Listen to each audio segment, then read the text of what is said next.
What's up, guys? Welcome to Harryverse X. We've got something special today. What if Poseidon and Thor both claimed Harry as son at age 4 and two gods went to war for control of ocean lightning? Don't forget to like and subscribe. Let's dive in. Chapter 1. The boy who tasted of the deep. The rain had been falling for 3 days straight. Not the ordinary kind of London drizzle that residents of Privet Drive had grown accustomed to grumbling about over their morning tea. This was something else entirely: warm, insistent rain that smelled of the ocean despite the fact that the nearest coast was hours away. It came down in curtains that bent sideways in winds that had no meteorological business existing in a residential suburb, and it had been doing so without pause since the Tuesday morning when 4-year-old Harry Potter had woken up from a nightmare, pressed his small face against the window of his cupboard under the stairs, and whispered, "Make it stop being so hot." The temperature had dropped 14 degrees in 11 minutes. The clouds had rolled in from the east like something with intention. Vernon Dursley had called the weather service. Then he'd called his brother-in-law's cousin who worked for the BBC. Then he'd stood on his front porch in his bathrobe and stared at the sky with the particular expression of a man who suspects something is deeply wrong but cannot afford, psychologically, to admit what it is. Petunia had said nothing. She'd watched Harry through the kitchen window. The boy was sitting cross-legged in the back garden in the pouring rain, completely still, eyes half closed, with 3 goldfish from Mrs. Nextdoor's garden pond arranged in a neat circle around him in the wet grass. They were not flopping. They were not dying. They appeared, against every natural law, to be perfectly comfortable. She'd drawn the curtains and told Dudley his lunch was ready. By Thursday morning, people 3 streets over were reporting that their garden hoses were turning on by themselves. A woman on Magnolia Crescent said she'd seen something large and dark moving beneath the water in the drainage ditch along the road, something that made a sound like breathing.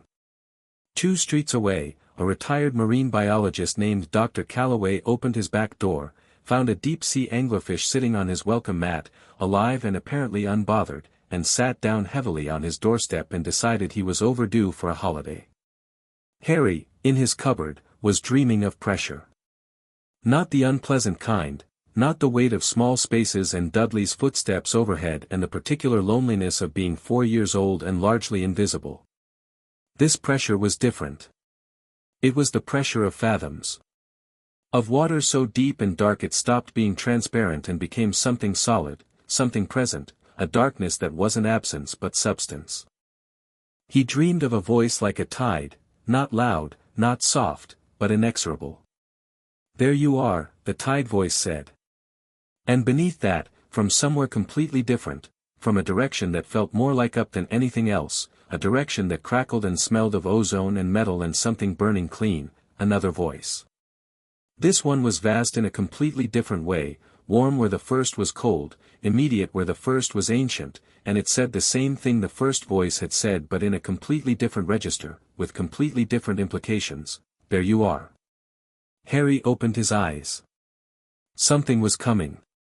He knew this the way he knew when it was going to rain before it rained, and when Mrs. Figg was going to bring her cats by before she knocked, and when Dudley was winding up for a punch before his arm moved. He simply knew. So he climbed out of his cupboard with the particular careful quiet of a child who has learned to move through a house without being noticed, padded down the hall in his 2 large socks, unlocked the back door, the lock had always clicked open for him, which he'd never mentioned to anyone, and stepped out into the garden. The rain was still warm. He tipped his face up into it and waited. He didn't wait long. The first sign was the garden pond. The Dursleys' garden didn't actually have a pond. Vernon had filled it in 2 summers ago when he decided water features were pretentious, but the rain had pooled in the lawn's low corner until it was nearly knee-deep on Harry, and now that pool was moving in a way that pools didn't move. Circling. Tightening. The water rose off the surface in a fine mist that gathered itself with deliberate slowness into something that had shape, a shape that was tall and broad and trailing, and that smelled overwhelmingly, impossibly, of the open ocean. At the same moment, the sky in the opposite direction split. Not with lightning, or not exactly with lightning. It was more precise than lightning, more aimed, a crack of white gold light that came down in a single straight line and hit the garden fence at the far end with a sound like the world clearing its throat. The fence didn't shatter. It simply stepped aside. And through the space where it had been came a figure that was also tall and broad and trailing a red cloak and the particular electromagnetic charge that makes the hairs on your arms stand up. Both figures stopped.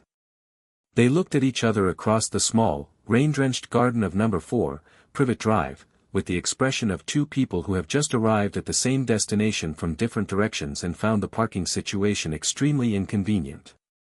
Then they both looked down at Harry. Harry looked back up at them, water running down his nose, hair plastered flat. He studied both of them for a long moment with the careful, unimpressed assessment of a 4-year-old who has learned that adults are mostly not worth getting excited about. "Which one of you," he said, "makes breakfast?" Poseidon had been in the ocean when he felt it. He'd been doing what he did most of the time, which was to say existing as the ocean, feeling every current, every thermal shift, every pressure differential from the Mariana Trench to the Thames estuary, which was where the disturbance was. It hadn't been a large disturbance. In the scale of things he monitored, it was barely a ripple. A child calling rain. A small emotion translated into weather, the way children's emotions sometimes were when the children in question were more than ordinary. But the quality of it. That was what had stopped him mid-thought, mid-tide.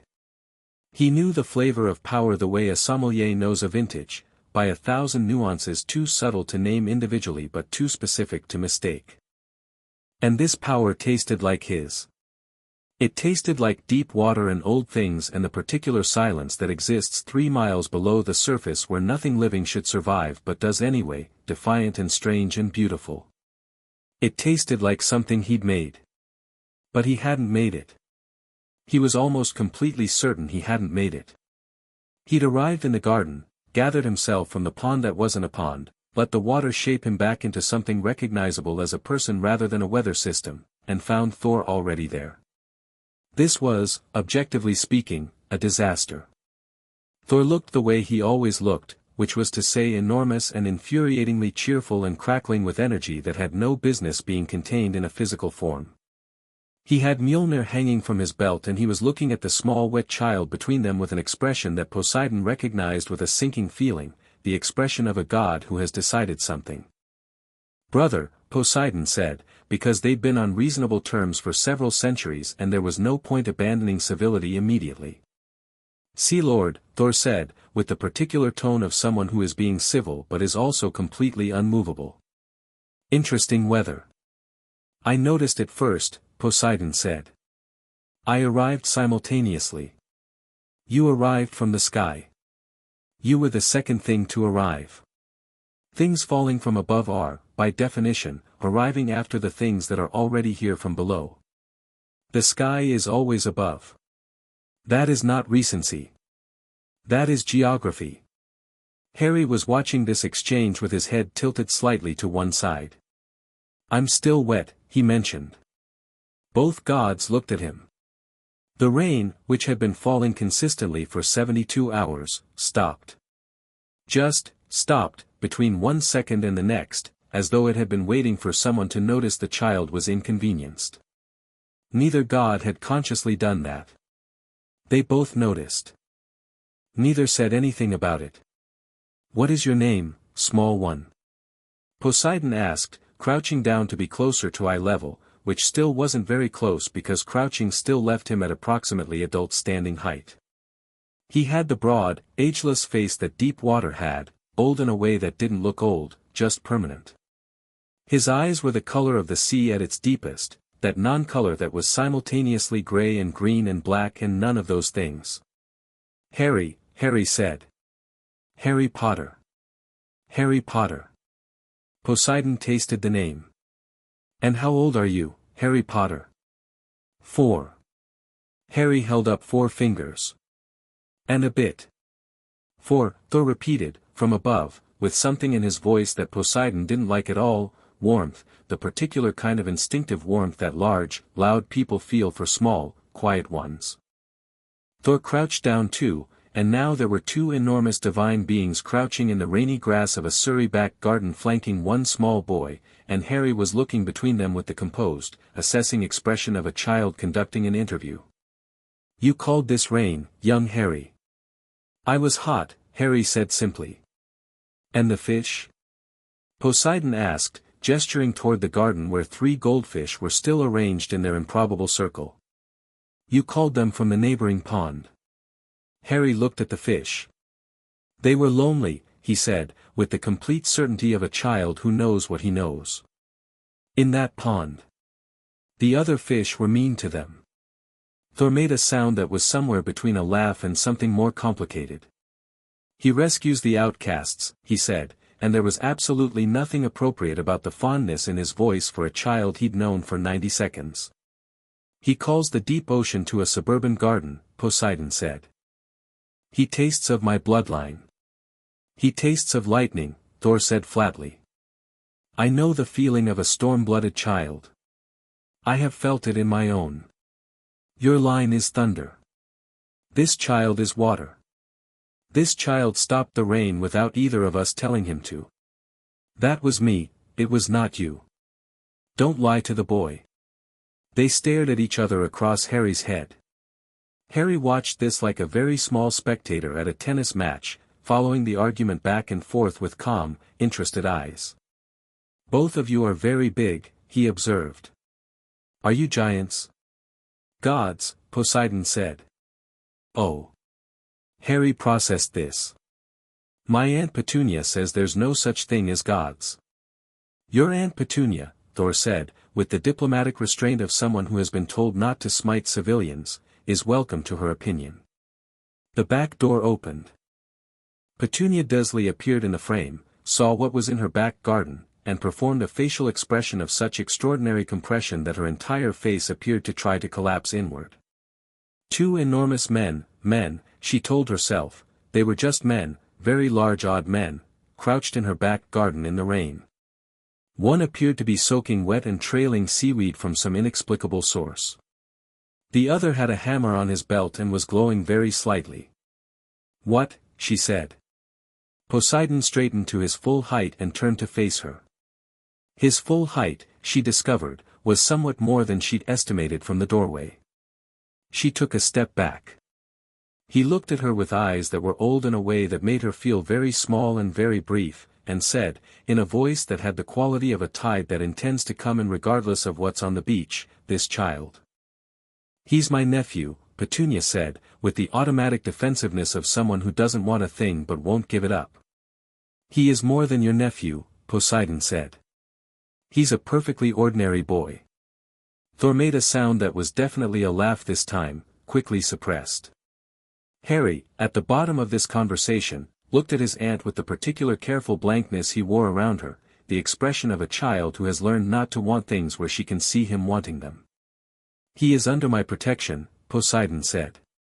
"He is under mine," Thor said, immediately, with the tone of someone who'd been waiting for that exact sentence. "You can't both," Petunia began. "You'll find," Thor said pleasantly, "that can't is a word that applies to very few things, when you're speaking to us." "He stays here," Petunia said, with a firmness that was mostly terror with the serial numbers filed off. "Dumbledore said," "Dumbledore," Poseidon said, and the way he said it made it clear he was familiar with the name and had a great deal to say about it, made arrangements based on the information he had. The information was incomplete. "The boy is safe here," Petunia insisted. "The boy is contained here," Poseidon said, and the word had edges. "There is a difference." Harry was looking at his aunt. Not with accusation, he was for, and accusation requires a certain baseline expectation of better treatment. He was looking at her the way he looked at the fish in the pond, noting a situation, categorizing it, not judging it. Petunia, to her credit, couldn't hold that look. She dropped her eyes. "He comes home," she said. But her voice had changed. It was smaller now. "He comes home," Poseidon agreed, and there was something almost gentle in it. "But he is not only yours to keep." The garden had gone very still. The three goldfish, as if understanding that the dramatic portion of the morning was concluding, began making their way through the wet grass back toward the neighboring property with the resigned dignity of creatures returning from an adventure that had run longer than planned. Harry watched them go. "Goodbye," he told them. One of them stopped and circled back momentarily, then left. Thor watched this with an expression that was going to be problematic for the foreseeable future.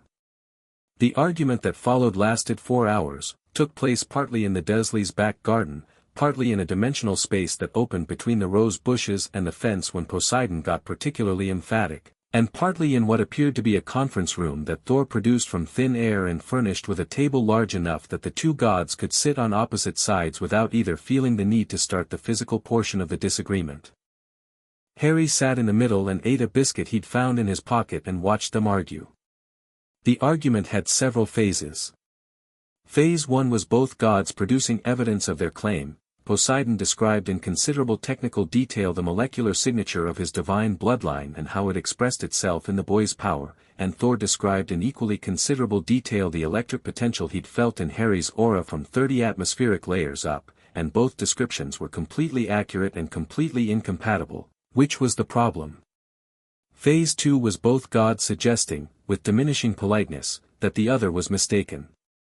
Phase 3 was both gods stopping pretending to be polite about it. The boy called fish, Poseidon said. He called water. He called ocean rain in a landlocked suburb. He is sea-born. The storm he called had lightning in it, Thor said.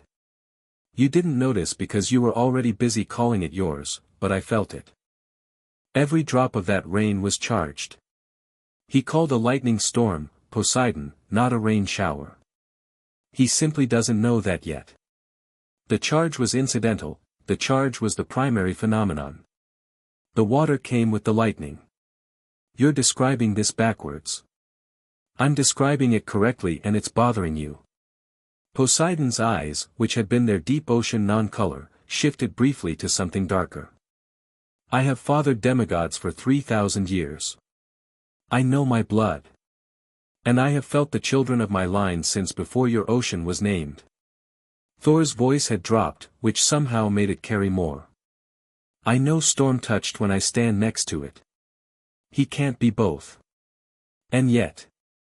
Harry finished his biscuit, considered, and said, Can I have something else to eat? I haven't had breakfast.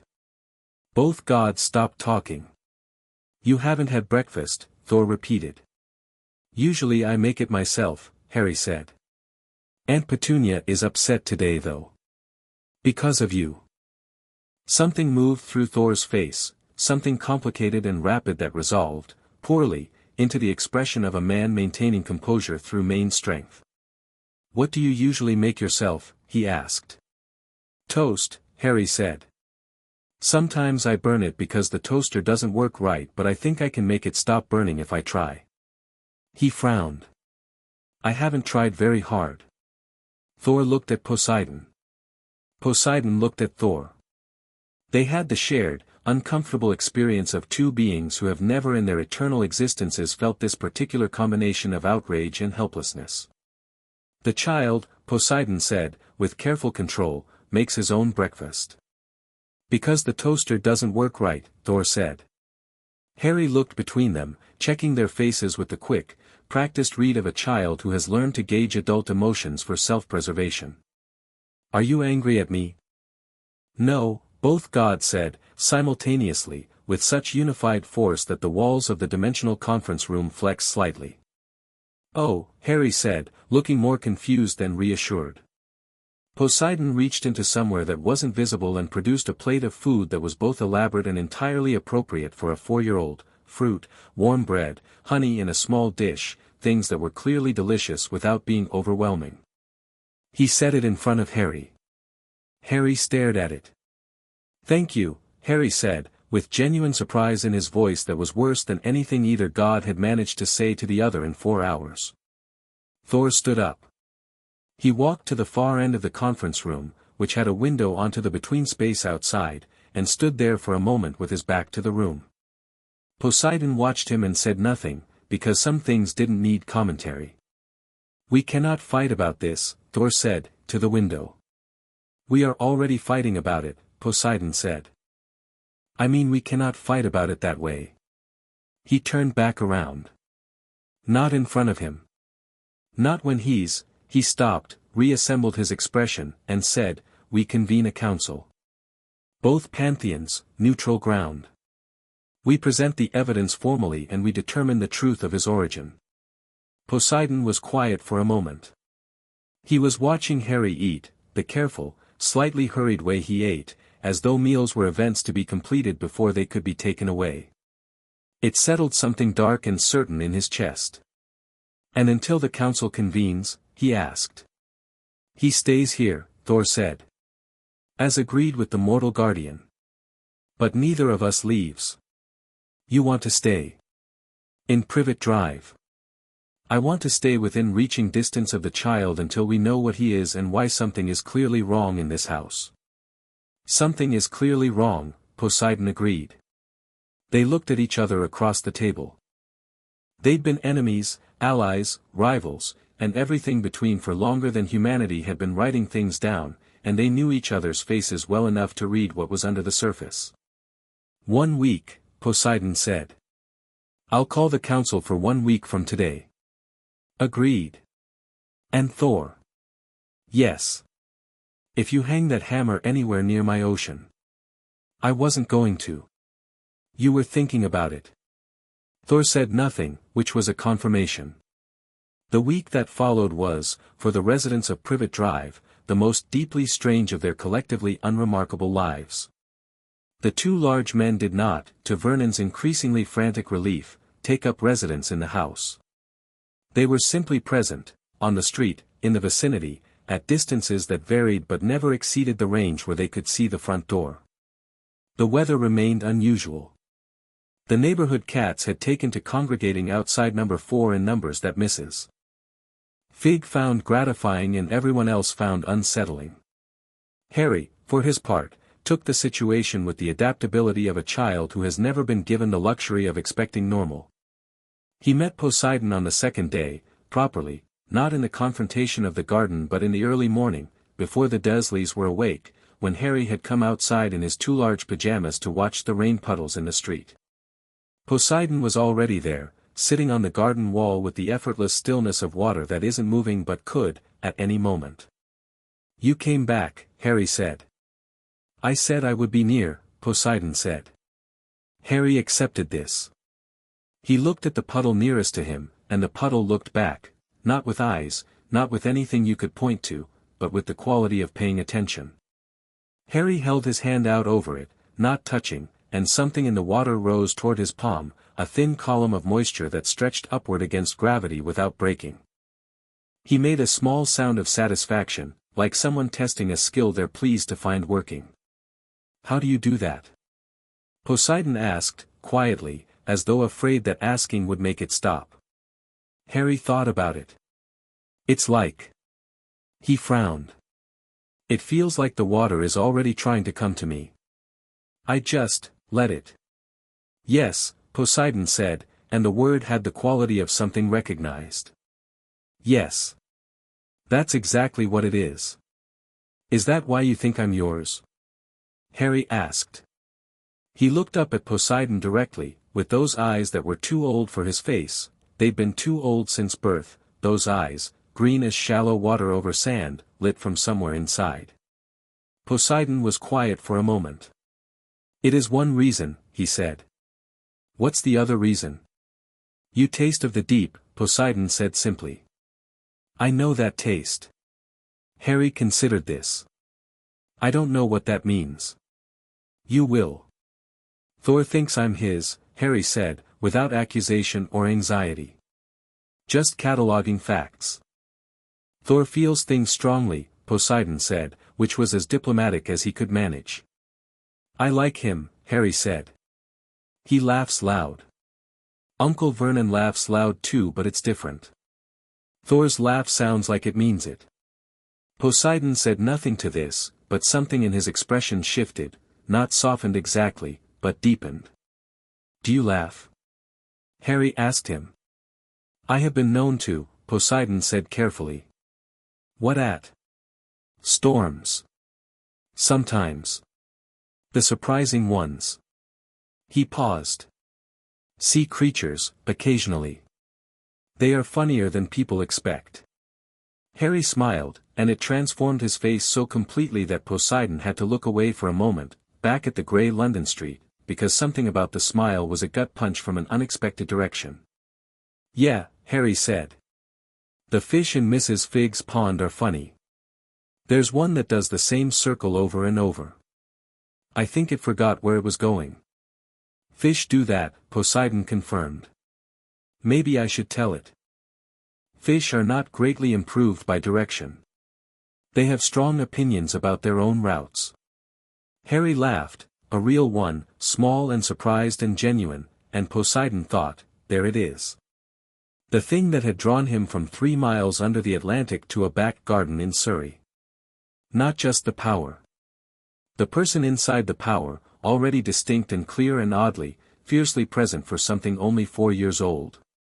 He didn't say any of this.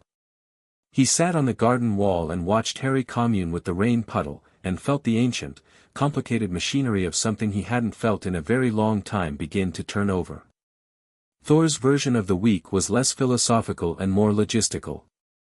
He had, on the second day, discovered the nature of the cupboard under the stairs, and had spent approximately 45 minutes sitting in the garden not going back inside the house because he was not, he had concluded, emotionally capable of a calm response to what was inside that house, and a calm response was what was called for.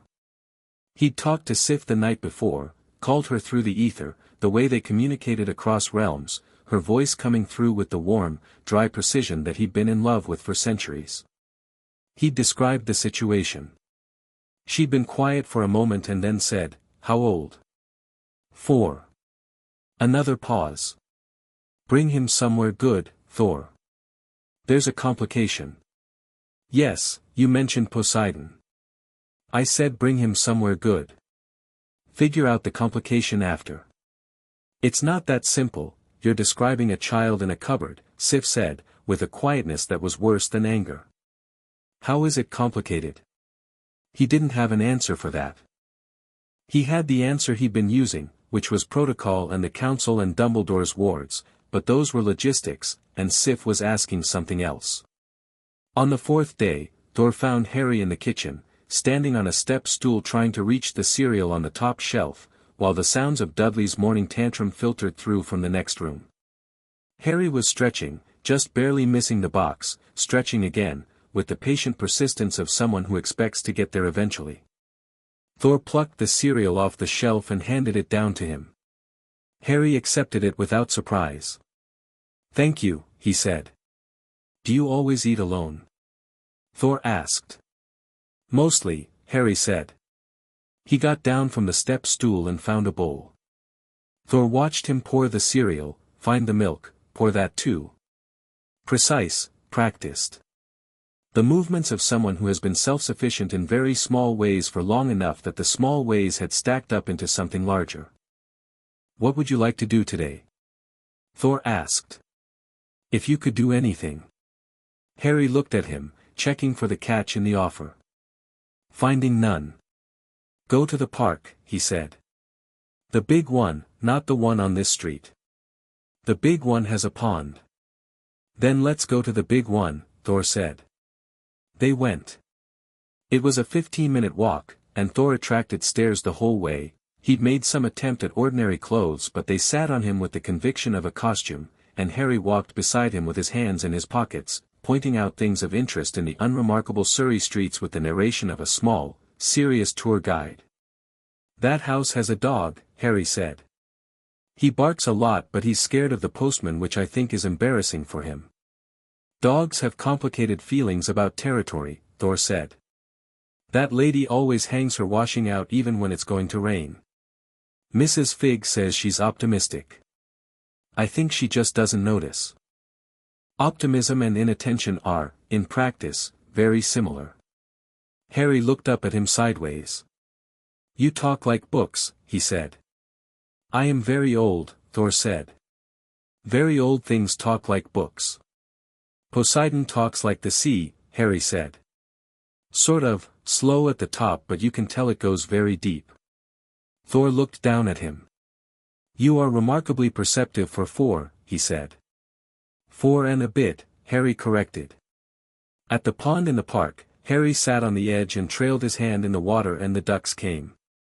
Not hurriedly, not frantically, they came with the dignity of creatures answering a polite invitation, arranging themselves in a loose semicircle in front of him. Harry spoke to them in a low continuous murmur that Thor couldn't quite hear. Thor sat on the bench behind him and watched and felt, again, that electric certainty, the particular resonance of his own bloodline reflected back at him from someone else. It was unmistakable. It was also, and this was what complicated everything, identical to the certainty Poseidon clearly felt. He'd been thinking about that all week. Turning it over, examining it. How 2 gods could both correctly identify their bloodline in a single child. The logical solutions were few and none of them simple. Either one of them was wrong, which both of their instincts rejected, or something unprecedented had happened, something that would require the council to untangle properly. Or, and this was the thought that kept surfacing, the boy was neither of their sons in the way they understood that term. The boy was something else. Something that simply resonated with both of them, for reasons that went deeper than parentage. A duck climbed into Harry's lap. Harry didn't look surprised. Hello, Harry told the duck. The duck said something. I know, Harry said sympathetically. Ponds are boring in winter. Thor had been in the presence of gods, giants, elves, dwarves, and every manner of supernatural being for longer than most civilizations had existed. He was not accustomed to being charmed. He was accustomed to being impressed, respected, feared, and occasionally adored. Charmed was different. Charmed was what you felt when someone small and unguarded did something that was purely, genuinely themselves. Thor, Harry said, without looking up from the duck. Yes. Are you going to take me away?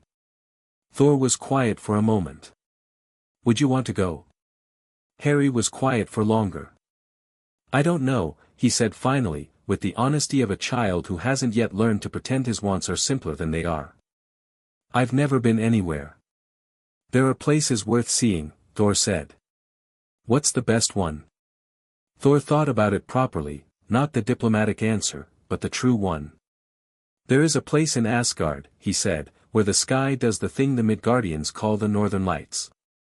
But from inside Asgard, you see what it actually is. It looks like someone is weaving light, just very high up. The colors are, he stopped, because there weren't adequate words for the colors, and he'd been trying to describe them for 600 years. The colors aren't something you've seen before. Harry was looking at him now. The duck was still in his lap, but Harry had gone still, listening with his whole body.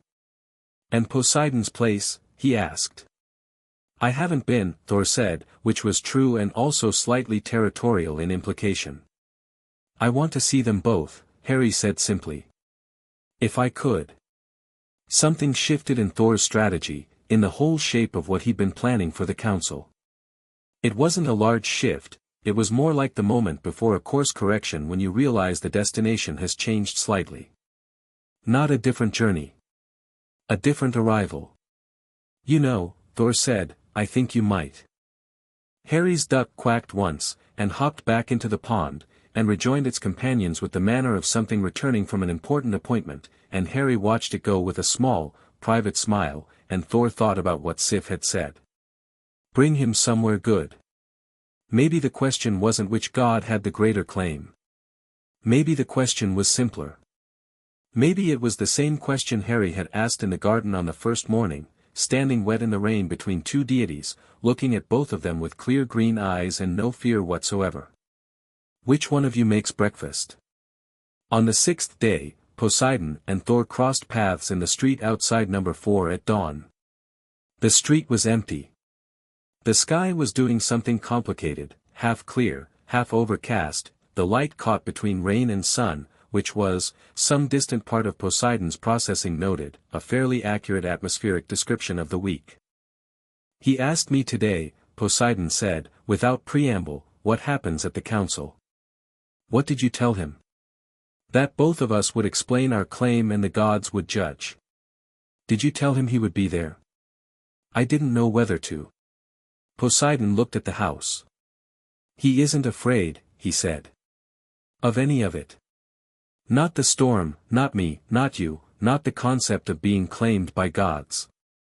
He takes everything that should be terrifying and looks at it the same way he looks at the fish. As though it's interesting, Thor said. As though it's information. Poseidon was quiet for a moment. That isn't something you teach a 4-year-old. That's something they come into the world with.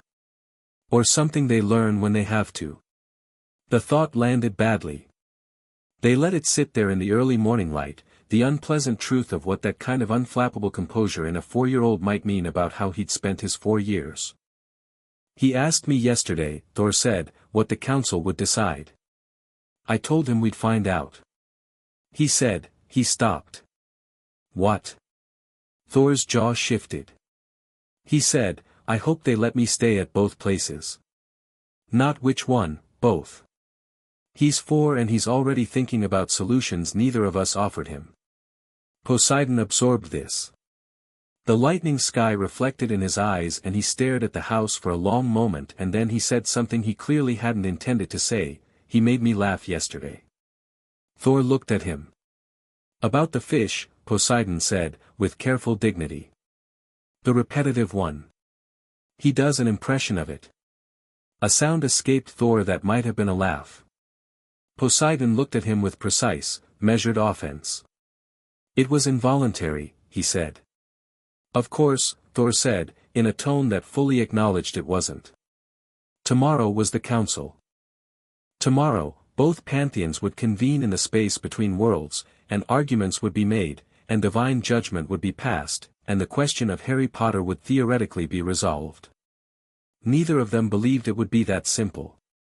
They'd been doing this long enough to know that resolved was rarely what happened when gods tried to claim the same thing. The house's upstairs light came on. Dudley, probably. The beginning of the morning's avalanche. He'll be up early, Poseidon said.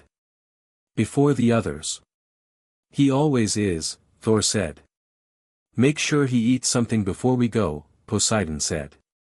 I had the same thought. They stood in the street in the early light, 2 ancient gods, rivals and reluctant collaborators, watching the light in a window, with the particular quality of attention that neither of them would have named if asked to. Something had happened in a week of watching a 4-year-old feed ducks and rescue lonely fish and make his own breakfast. Something had shifted, deep in the machinery of both of them, in the place where divine certainty lived. Neither of them was prepared for what it would become. Inside, Harry was already up.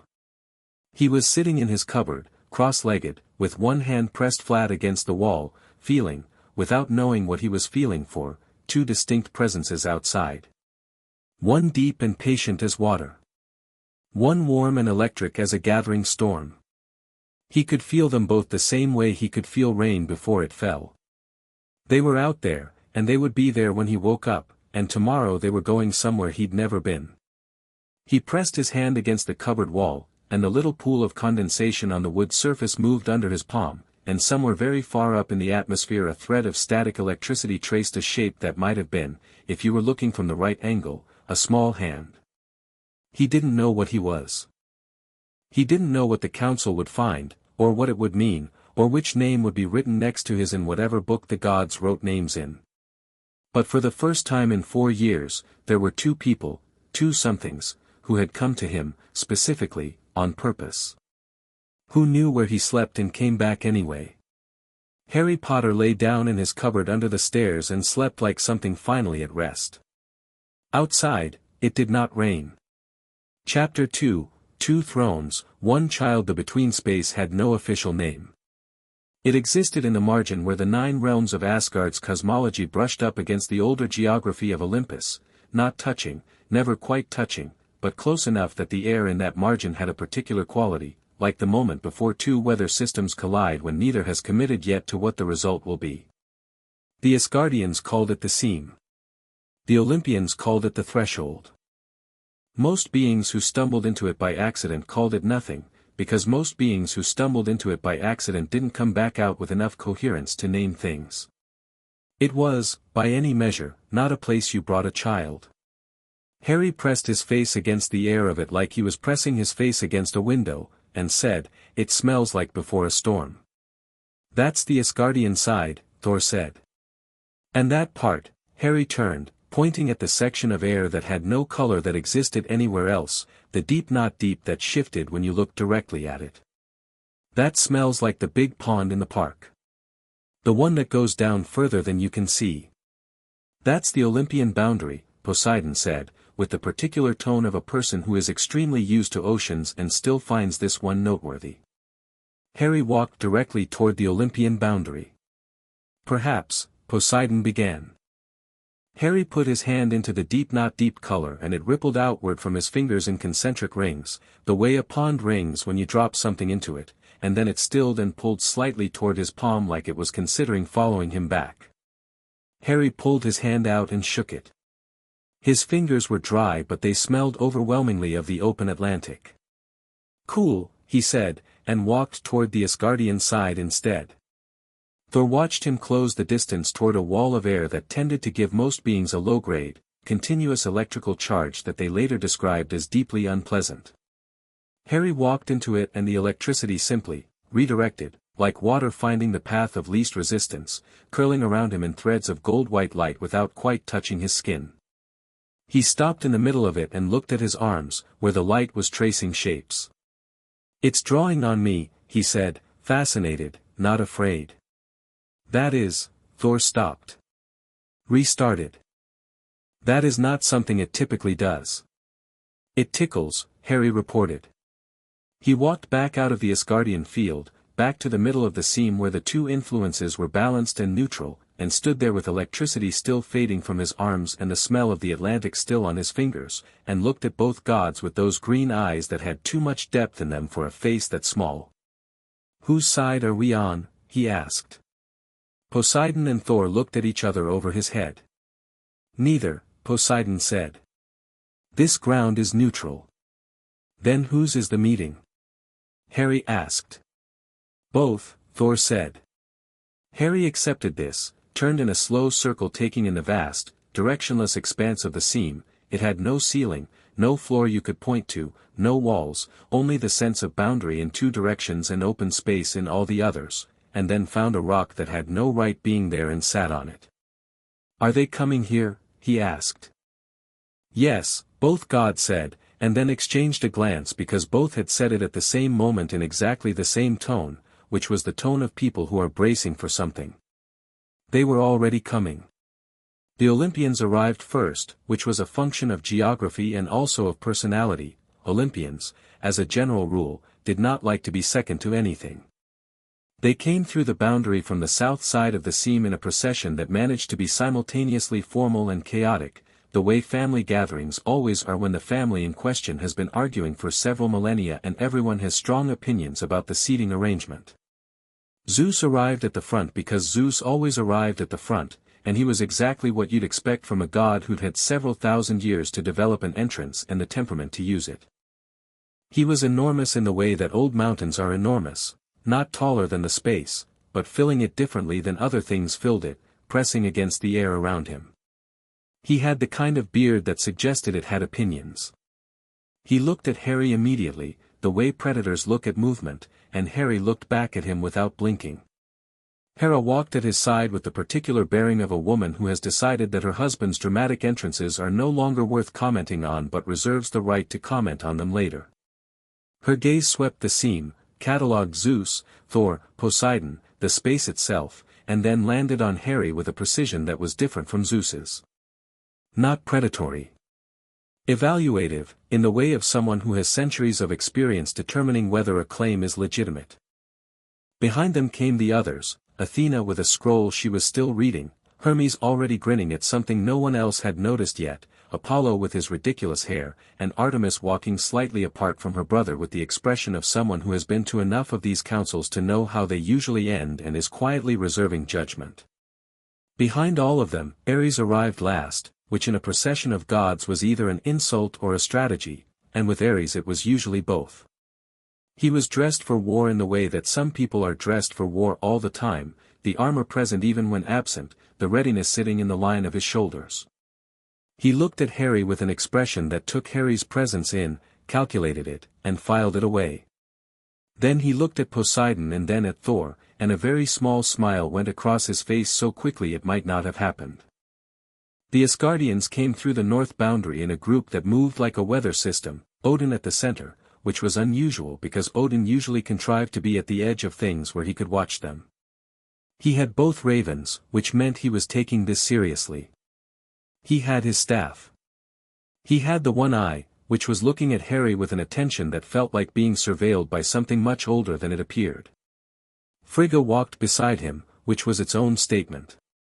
Frigga came to councils when she wanted to, which was infrequently, and her presence at this one had everyone in the Asgardian contingent holding their posture slightly straighter. She looked at Harry and her expression did something warm and complicated and then went neutral again.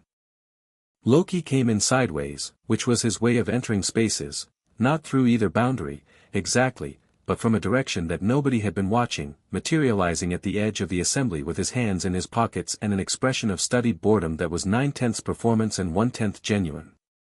He was the first to notice Harry sitting on the impossible rock, because Loki always noticed the things that didn't belong.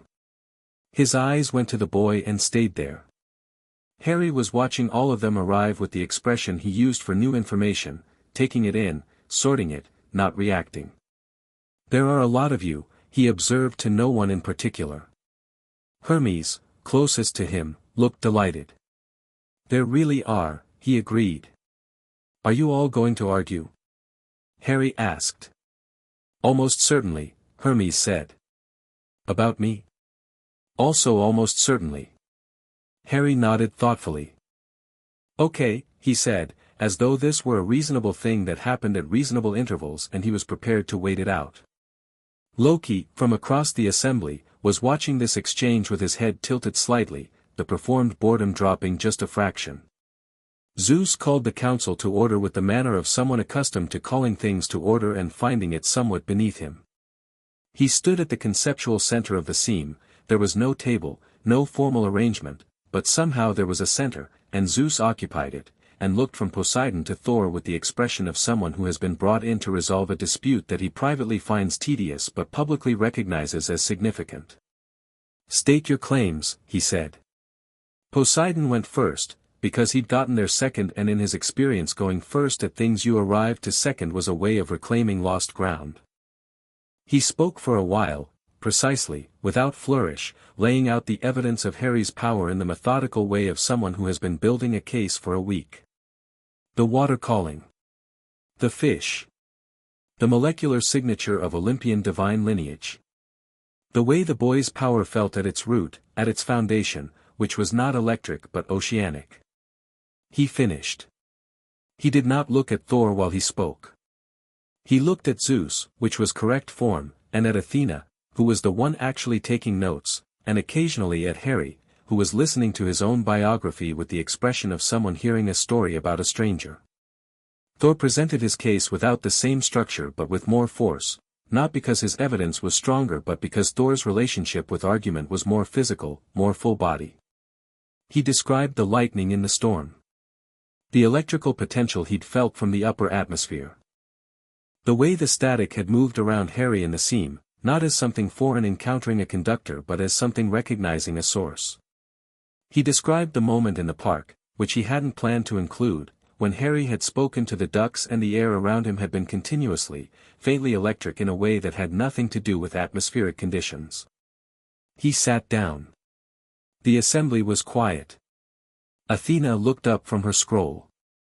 "Can the child demonstrate his ability?" she asked, with academic directness. Both Poseidon and Thor looked at Harry. Harry looked at Athena. "What do you want me to do?" Harry asked. "Whatever feels natural," Athena said, which was a better answer than most of the gods would have given. Harry thought about it. He slid off his rock, stood up, and looked at the floor of the seam, which was not precisely a floor, it was more of a conceptual surface, the point at which down stopped being relevant. He crouched and pressed both palms against it, the same way he pressed his hand against the wall of his cupboard that morning. The seam's floor responded. Water came up first, not from anywhere, not through anything, but through the conceptual surface the way water comes through soil when the pressure is right. It spread outward from his palms in a thin sheet that reflected the strange light of the between place, perfectly still, moving only as far as Harry seemed to want it to move. Poseidon made a small sound that was not quite a word. Then, while the water was still spreading, Harry looked up. He looked at the space above him, the directionless height of the seam, and something changed in his eyes. Not color, not shape, but the light in them shifted, became the light you see in the sky immediately before lightning.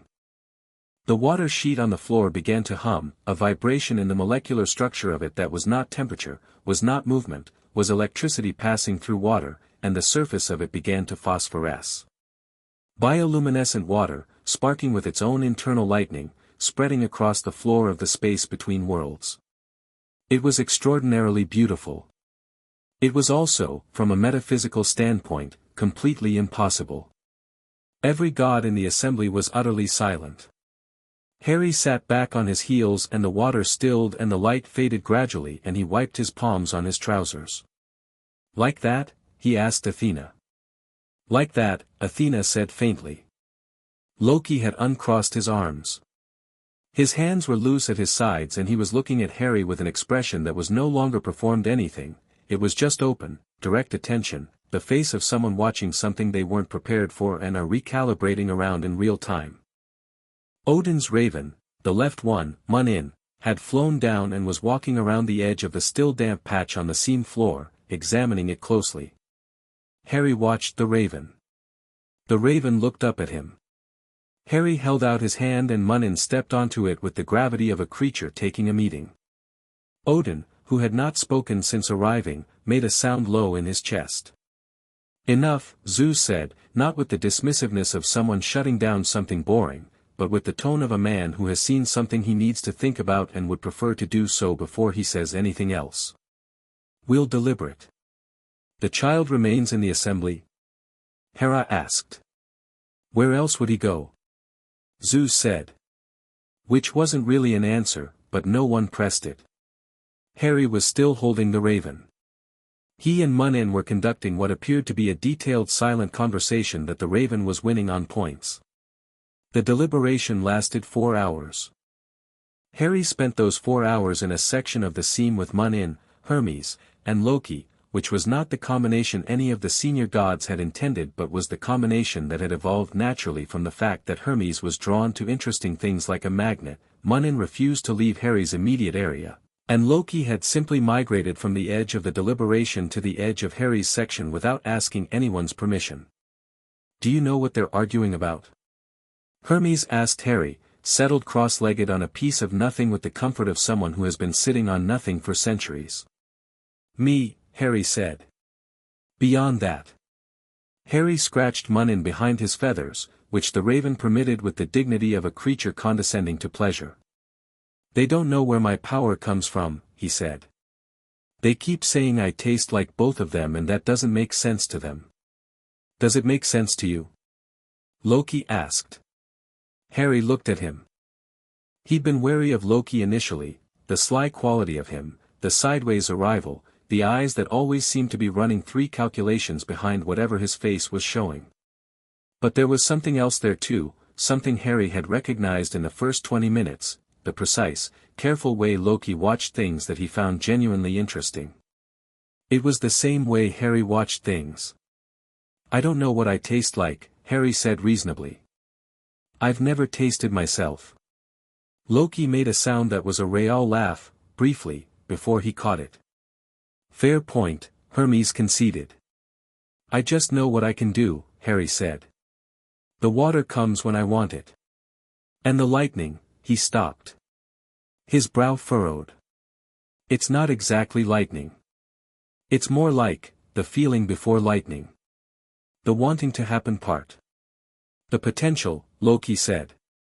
Yes, Harry said, looking at him with the focused appreciation of someone being understood. The potential. It's everywhere. I can feel it in things. He looked at the seam around them, the vast neutral space. I can feel it in here too. This whole place is potential. It hasn't decided what it is yet. Loki looked at the seam. He looked back at Harry. He said nothing, but something shifted in the back of his expression, the particular look of a very intelligent person encountering a thought they hadn't had before and finding it uncomfortably good. How long have you known you could do these things? Hermes asked. Always, Harry said simply. I just didn't always do them out loud. Out loud, Hermes repeated, like he was trying the phrase out. Where people could see, Harry clarified. Aunt Petunia doesn't like it when I do things. The quality of quiet that followed was the particular quiet of people choosing not to say what they're thinking. What about here? Loki asked. You're doing them here. Harry looked at the damp patch on the seam floor, the residue of his demonstration. You all came to see, he said. It would be rude not to show. It would be rude, Loki said, tasting the logic. Yes. I suppose it would. Hermes was looking at Harry with a new expression, something that had moved past the initial delight into something with more complexity. You're quite remarkable, you know, he said. People keep saying things like that, Harry said. I don't know what I'm being compared to. Other 4-year-olds, Hermes said. I don't know many other 4-year-olds, Harry said. That seems like it should be fixed, Hermes said, to no one in particular. On the far side of the seam, the deliberation had entered what anyone familiar with divine counsels would recognize as its second phase, the phase where the theoretical arguments had been exhausted and everyone was now arguing about precedent, which was the phase that could last decades if no one intervened. Poseidon and Thor were currently not in the main deliberation circle. They were standing at the edge of it, beside each other, watching Harry from across the space. The trickster has attached himself to the boy, Poseidon said.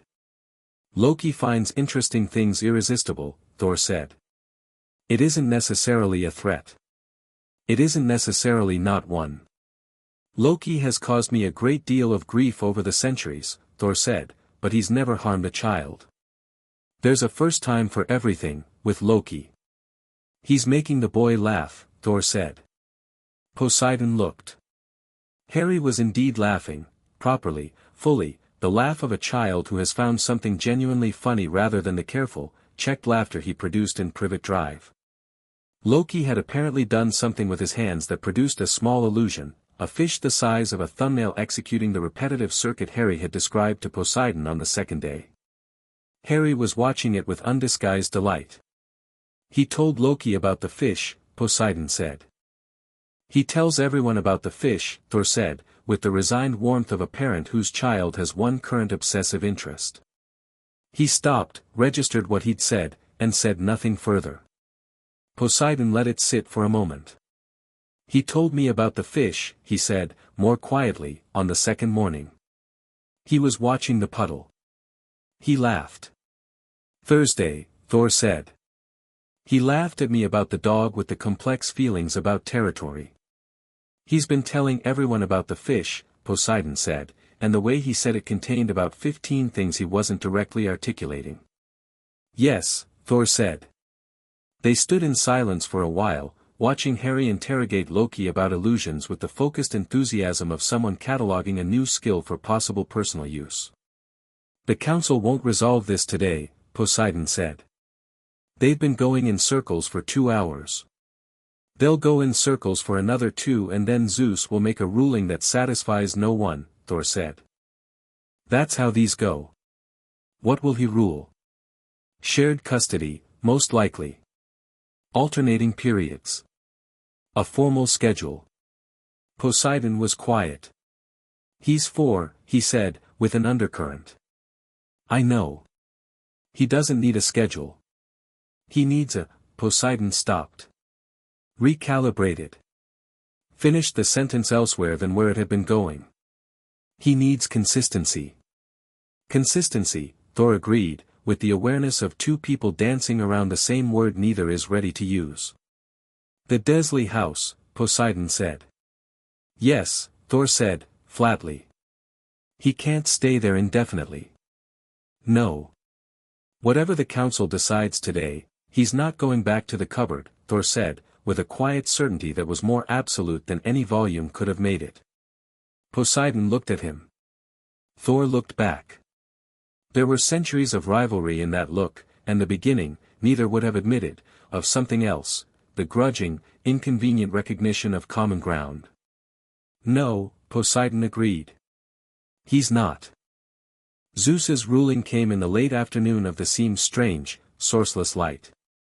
He stood in the center of the assembly with the manner of a man who has made his decision and is now performing the ritual of announcing it, and he said the things that Poseidon and Thor had predicted he would say, shared time, alternating between Poseidon's domain and Asgard, a formal schedule beginning after the boy's 5th birthday, the Dumbledore wards to remain intact for the purposes of the older magical protection while the divine oversight took precedence in all other matters.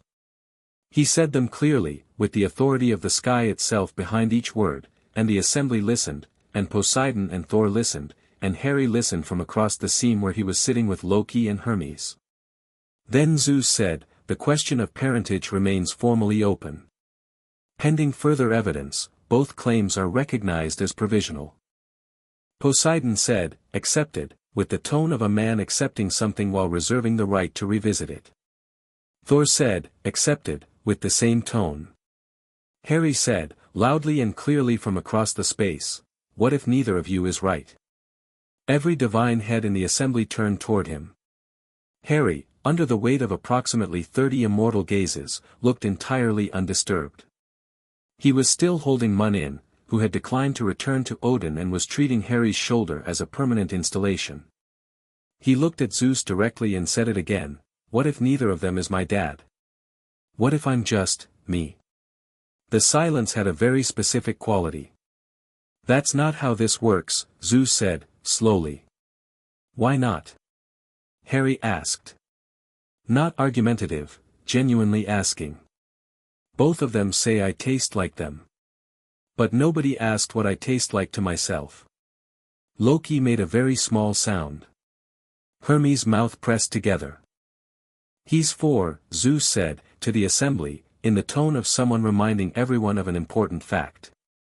"He is asking the right question," Athena said, without looking up from her scroll, which was now very full. "Age doesn't make a question wrong. The question can be entertained without changing the ruling," Zeus said. "The ruling stands." Harry looked at the ruling like he was looking at something he didn't entirely trust but was prepared to tolerate for now. He nodded, once, a very small, very self-possessed nod. Odin, watching from across the assembly, made that sound again, low in his chest. Frigga had been quiet the entire council. She had stood beside Odin and listened and watched, and now she crossed the seam with the unhurried purpose of someone who has been waiting for the correct moment.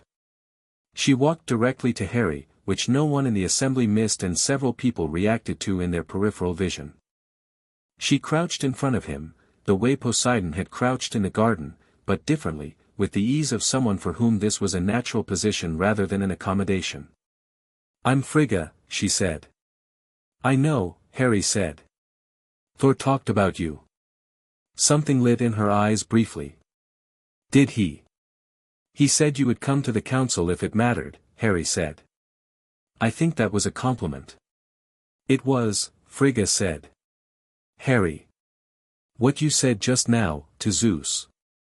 She didn't continue with anything after it, she just let his name and his act stand together, recognized. "Was it wrong?" Harry asked. "No," she said simply. "It was very right." Harry looked at her for a moment. Then he said, with the careful precision of someone who doesn't extend trust easily but knows when they want to, "Do you think they'll keep arguing about me after I'm gone?" "Yes," Frigga said, honestly. "Do you think it matters?" "Not as much as they think it does," she said. Harry nodded again. "That's what I thought," he said. Frigga stood and walked back to Odin, and something in her expression when she reached him made Odin look at Harry and then at his wife and then back at Harry, and if you were paying close enough attention you could see a recalculation happening behind his one good eye. On the far side of the assembly, where the deliberation had dispersed into smaller clusters of gods comparing notes and arguing details, Ares stood alone. He was very still, which was unusual for him. Ares was most comfortable in motion, in the gathering of force, in the kinetics of conflict, but now he was still, and he was watching Harry with the particular quality of attention that generals give to things they haven't fully understood yet but have identified as relevant. The boy was extraordinary. That was simply accurate, not a judgment call. The power display on the scene floor had been extraordinary. But what was making Ares very quiet and very thoughtful wasn't the power display. It was what the boy had done afterward, sitting down with Loki and the Raven with perfect ease, asking questions, making observations, entirely comfortable at the center of an assembly that would have made most beings of any species profoundly nervous. That composure was a quality Ares respected in soldiers. It was the composure of someone who had made their peace with the situation and was now operating within it, rather than against it or despite it. It was, in short, the composure of someone genuinely difficult to manipulate through fear. Which meant if you wanted to use the boy, or, more to the point, if you wanted to use the conflict about the boy, you couldn't use him directly. You'd have to use the conflict itself. The attachment. The two gods who had, in the course of a single week, grown invested in a degree that was already visible from a distance. Poseidon and Thor, both staking a claim on something neither could prove was exclusively theirs, both protective, both volatile in different ways. Between them, a child who wasn't afraid of either and therefore couldn't be leveraged directly. But the gods could be. The love could be. Not the boy as a weapon, the situation.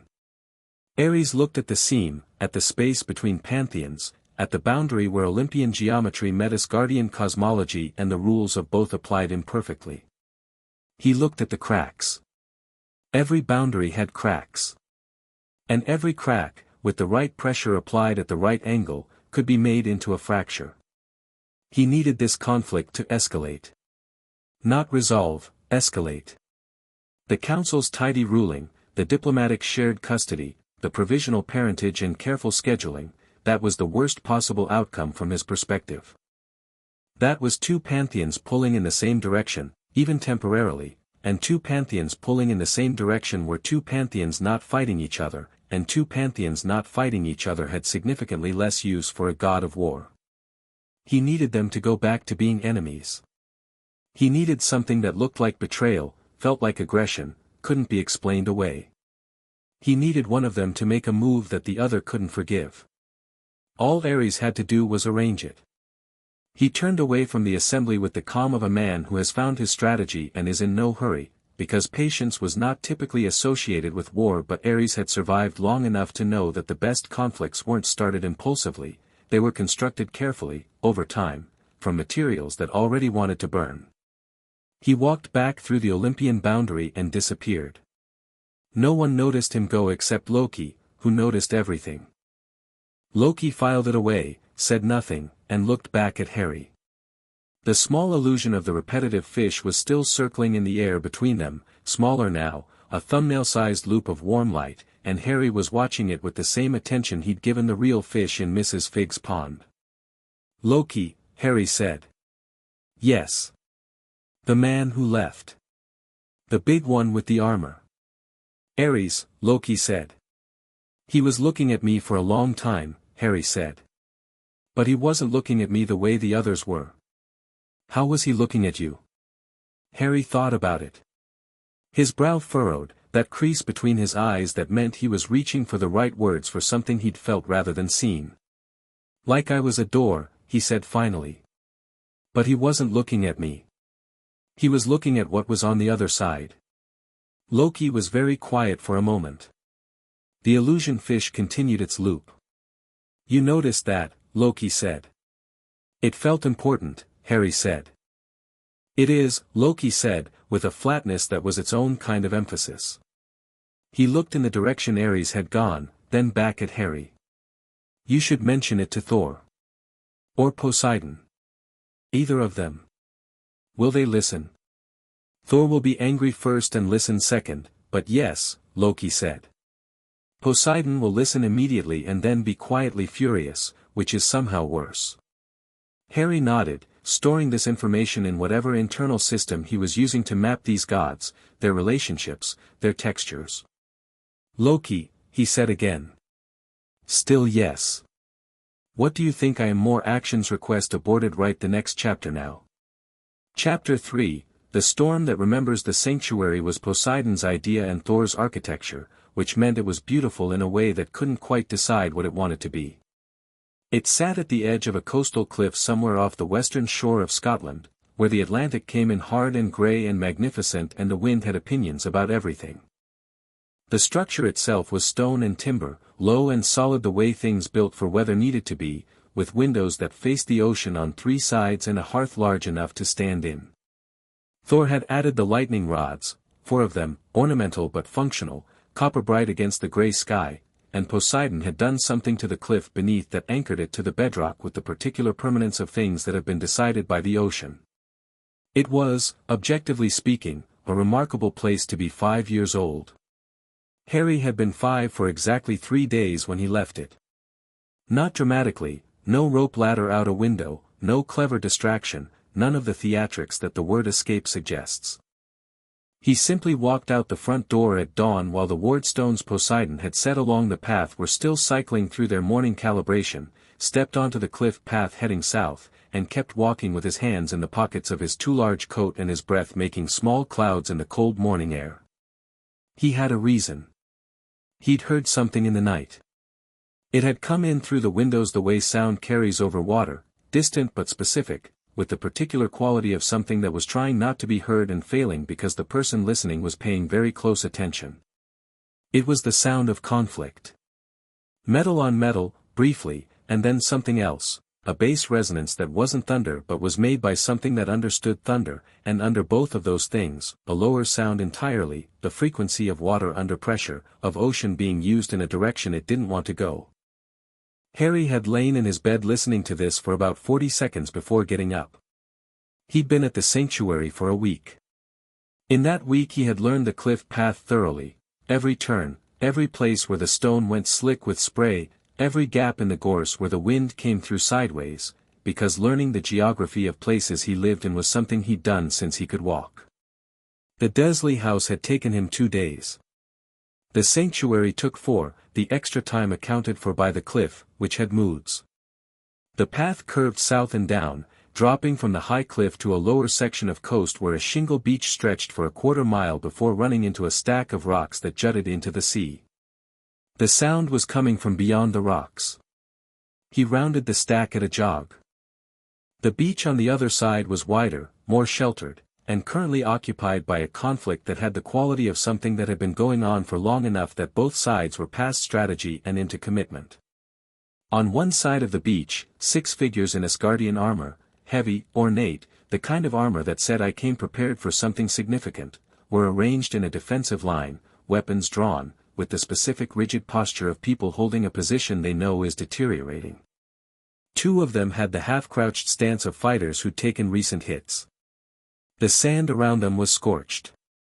Facing them from the sea side were things that were not quite human and not quite sea creatures, something in between, with the blue-gray cast of deep water on their skin and the proportions of people who had grown up under pressure. There were 8 of them. Their weapons were coral and bone and something black that looked organic and ancient and unpleasant. The water behind them moved in complex patterns, currents directed and purposeful, controlled by someone who was either very good at this or very angry. Between the 2 groups was a stretch of beach that neither side had touched yet, which meant the negotiating phase had just concluded.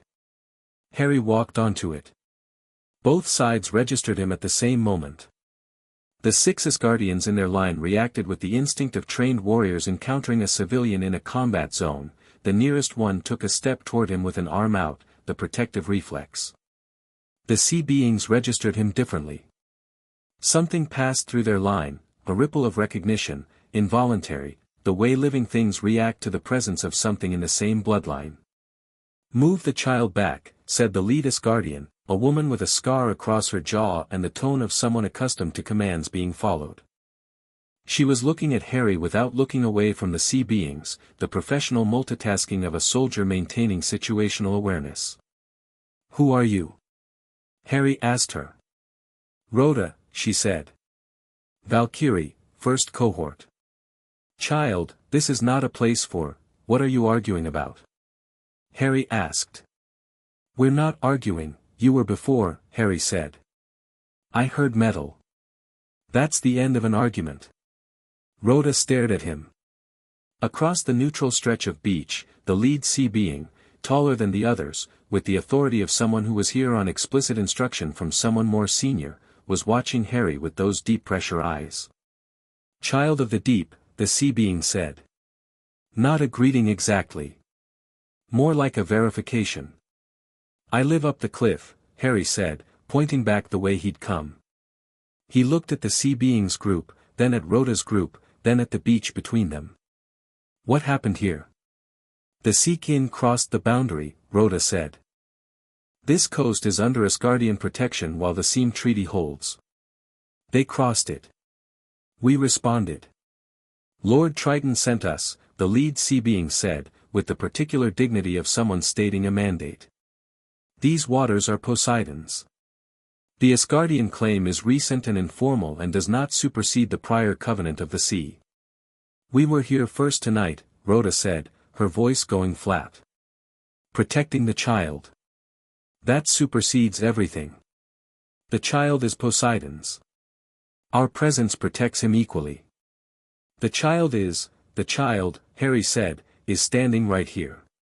Both sides went quiet. Harry looked at the scorched sand between them, then at the Asgardian who'd taken hits, then at the sea being's weapons. Nothing fatal had happened yet. The damage was territorial, the burned sand, the churned water, the weapons drawn but not yet committed to anything permanent. None of you hurt each other yet, Harry said. Right? A pause. Rhoda said, with the clipped precision of someone admitting something that doesn't fit the narrative she's been running, correct. So stop, Harry said. Child, the lead sea being began. I'm Harry, Harry said. Not child. And I'm telling you to stop. He looked at the sea being directly, and something in his eyes did the thing it did sometimes, that shift, the depth behind the surface of them catching the grey morning light and holding it differently. Triton sent you. Do you know why? To observe the coast. To ensure Lord Poseidon's interests, to watch me, Harry said. Not accusatory. That's fine. But watching doesn't need weapons. He looked at Rhoda. And you're here because Thor arranged for Asgardian protection. That's also fine. But you're 6 and they're 8 and neither of you is hurt yet, and the reason neither of you is hurt is because you're both actually here for the same thing. Rhoda's jaw had done something interesting. He's 5, she said, to no one. 5 and a bit, Harry said. Put the weapons away. The Asgardians looked at Rhoda. Rhoda looked at Harry for a long moment with the expression of a woman running a rapid series of internal calculations. Then she made a hand signal and 5 swords went back to their scabbards, one at a time, in a line. Harry looked at the sea beings. The lead one held his ground for 4 seconds that had significant weight to them. Then the coral and bone weapons lowered. Not sheathed, lowered. A concession rather than a capitulation, which was the most he was going to get, and Harry recognized it as such. Thank you, Harry said, and meant it precisely. More actions request aborted. Write the next chapter now. Chapter 4, Blood and Salt and Thunder. The messenger came at midnight. Not through the front door of the sanctuary, not through any door at all. It came through the water in the kitchen basin, which was the Olympian way of sending urgent communications when channels were compromised, when speed mattered more than dignity. The water rose off the surface, gathered itself into shape, and spoke with Poseidon's voice in a register that Harry, asleep in his room at the far end of the sanctuary, felt in his sternum before he heard it with his ears. He was awake and sitting up before the message finished.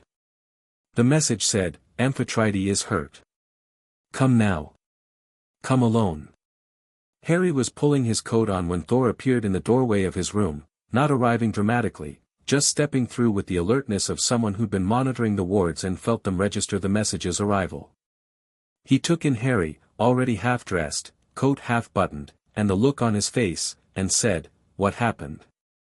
"Amphitrite," Harry said. "Something happened to her. Poseidon's calling me."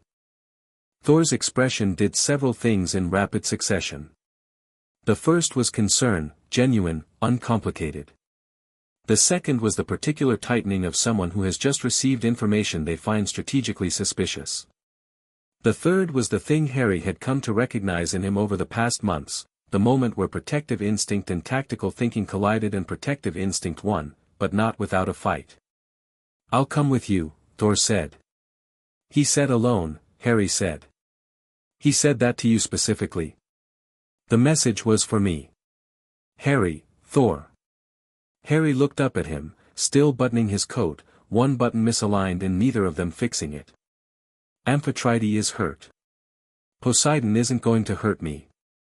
And if I need you I'll—" He stopped, looked at his hand, and a thread of static electricity ran across his knuckles, briefly. "I'll call." Thor stared at him for a long moment. He said, very quietly, "The moment something feels wrong." "The moment," Harry agreed. Thor reached down and fixed the misaligned button. He did it without comment, with the automatic, unpracticed naturalness of someone whose hands knew what to do before the thought had finished forming. Harry looked down at the corrected button, then up at Thor, and something crossed his face that was too large and too private to name, so he didn't try. "I'll be back," Harry said. He went through the window, not because it was dramatic, but because the wards were keyed differently from the windows than from the doors, and going through the window at the seaward side put him on the cliff path faster. The Atlantic was loud tonight, the kind of loud that meant the weather was moving. He hit the cliff path running. The ocean opened for him the way it always did, not parting like a curtain, nothing that theatrical, but accommodating, the way water accommodates a hand pushed into it. He went down through the green-black layers of the North Atlantic with the cold pressure increasing and the surface light disappearing above him, and he didn't need to breathe down here, had never needed to breathe down here, which was one of those facts about himself he'd filed away without examining too closely because it seemed like the kind of thing that would open a very large conversation. Poseidon's hull was deep. Deep in a way that wasn't just distance, it was the philosophical depth of somewhere that had been present since before things were named, since before the concept of below had been established for it to be below. The walls weren't built, they were decided, the same way tectonic plates decide where they are. Light came from everywhere and nowhere, the bioluminescent glow of things that lived here naturally, and the whole vast space smelled of salt and antiquity. Harry had been here 4 times now. Each time, arriving still gave him the same sensation, like being recognized by a room. The water around him shifted as he descended, the currents touching him differently than they touched everything else, the way a house feels different to the person who lives in it. Poseidon was waiting at the entrance. He looked wrong. Not physically, he was as enormous and permanent as ever, the deep water eyes, the ageless face, the trailing suggestion of tides. But there was something in his posture that Harry had never seen on him before. Poseidon was always still in the way of deep water, present, heavy, untroubled by the surface. Tonight he was still in the way of water right before something breaks the surface, taut with implication. "Where is she?" Harry asked. Poseidon led him without speaking. The inner chamber was smaller than the hull, small the way things felt small when they were containing something large.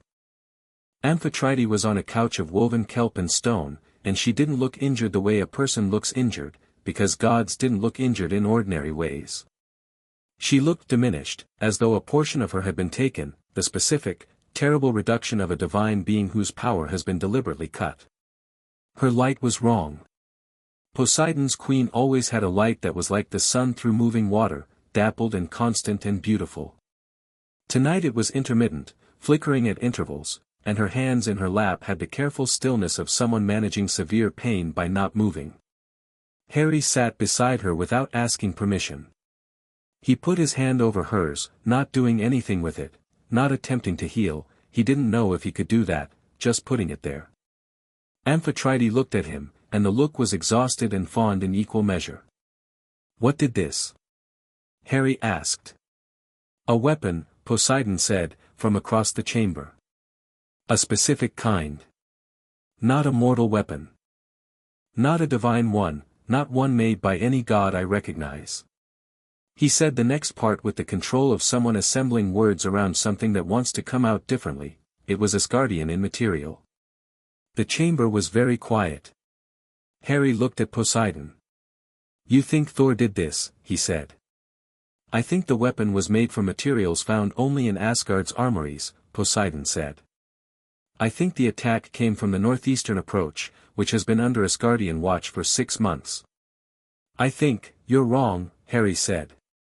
Poseidon stopped. Thor wouldn't hurt her, Harry said. Not heated, not defensive.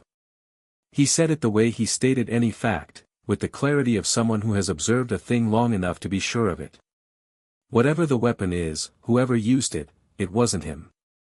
The evidence isn't the same as truth, Harry said.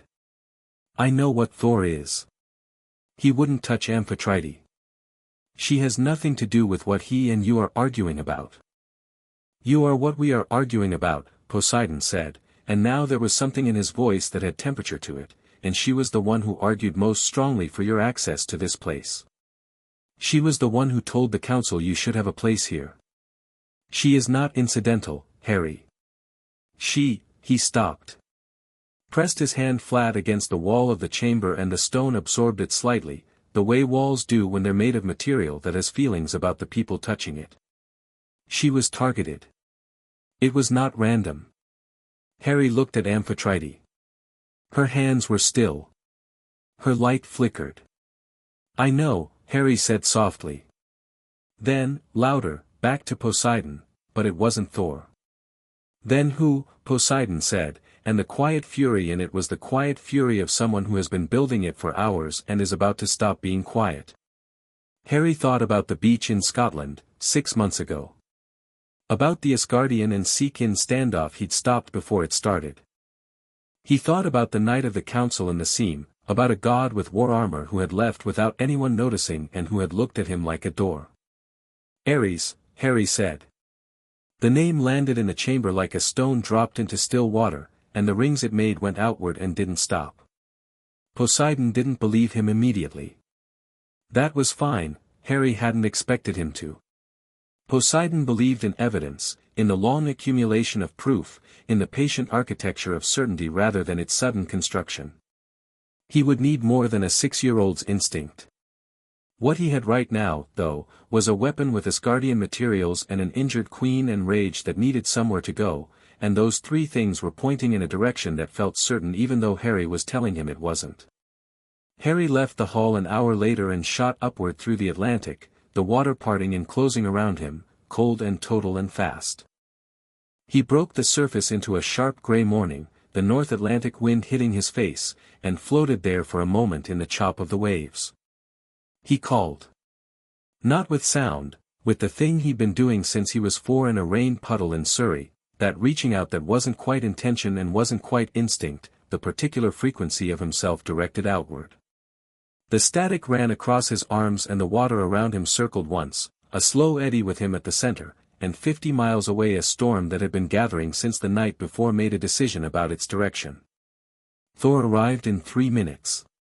He came down through the cloud base with the directness of someone who had been waiting for the call since Harry left, sitting tense and ready at the edge of what the wards could tell him, and when the call came he came immediately.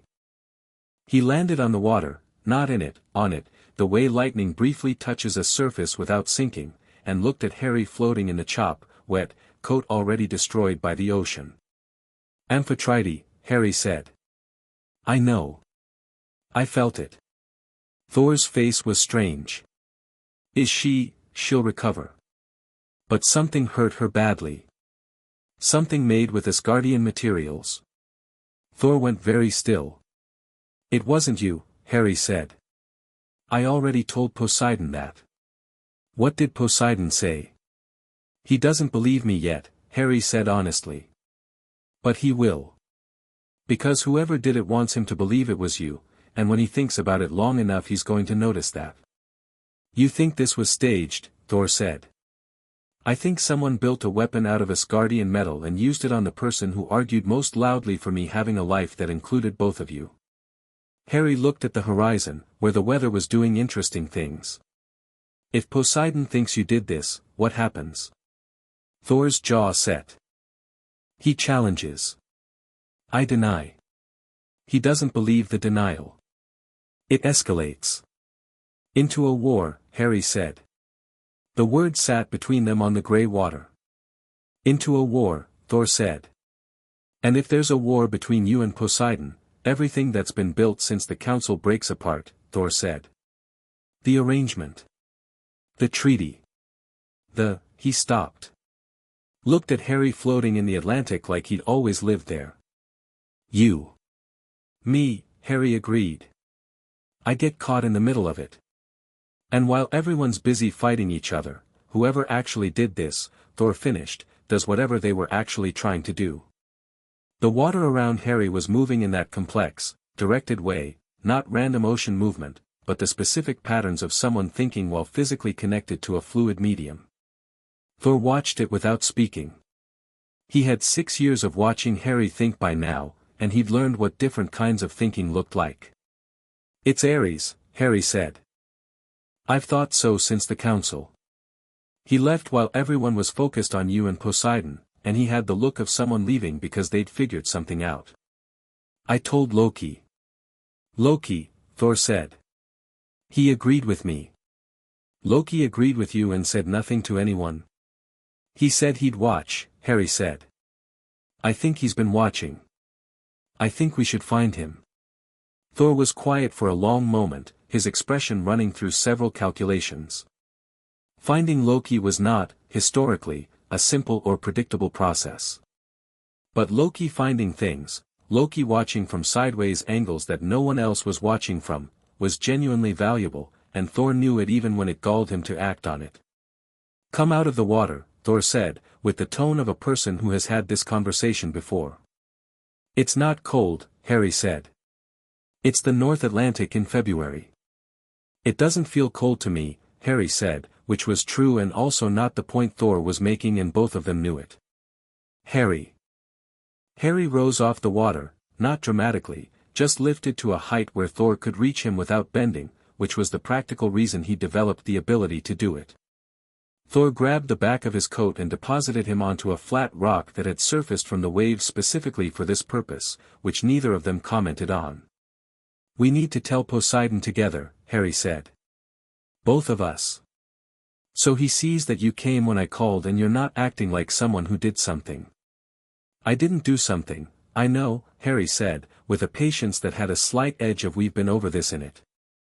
But Poseidon doesn't know yet.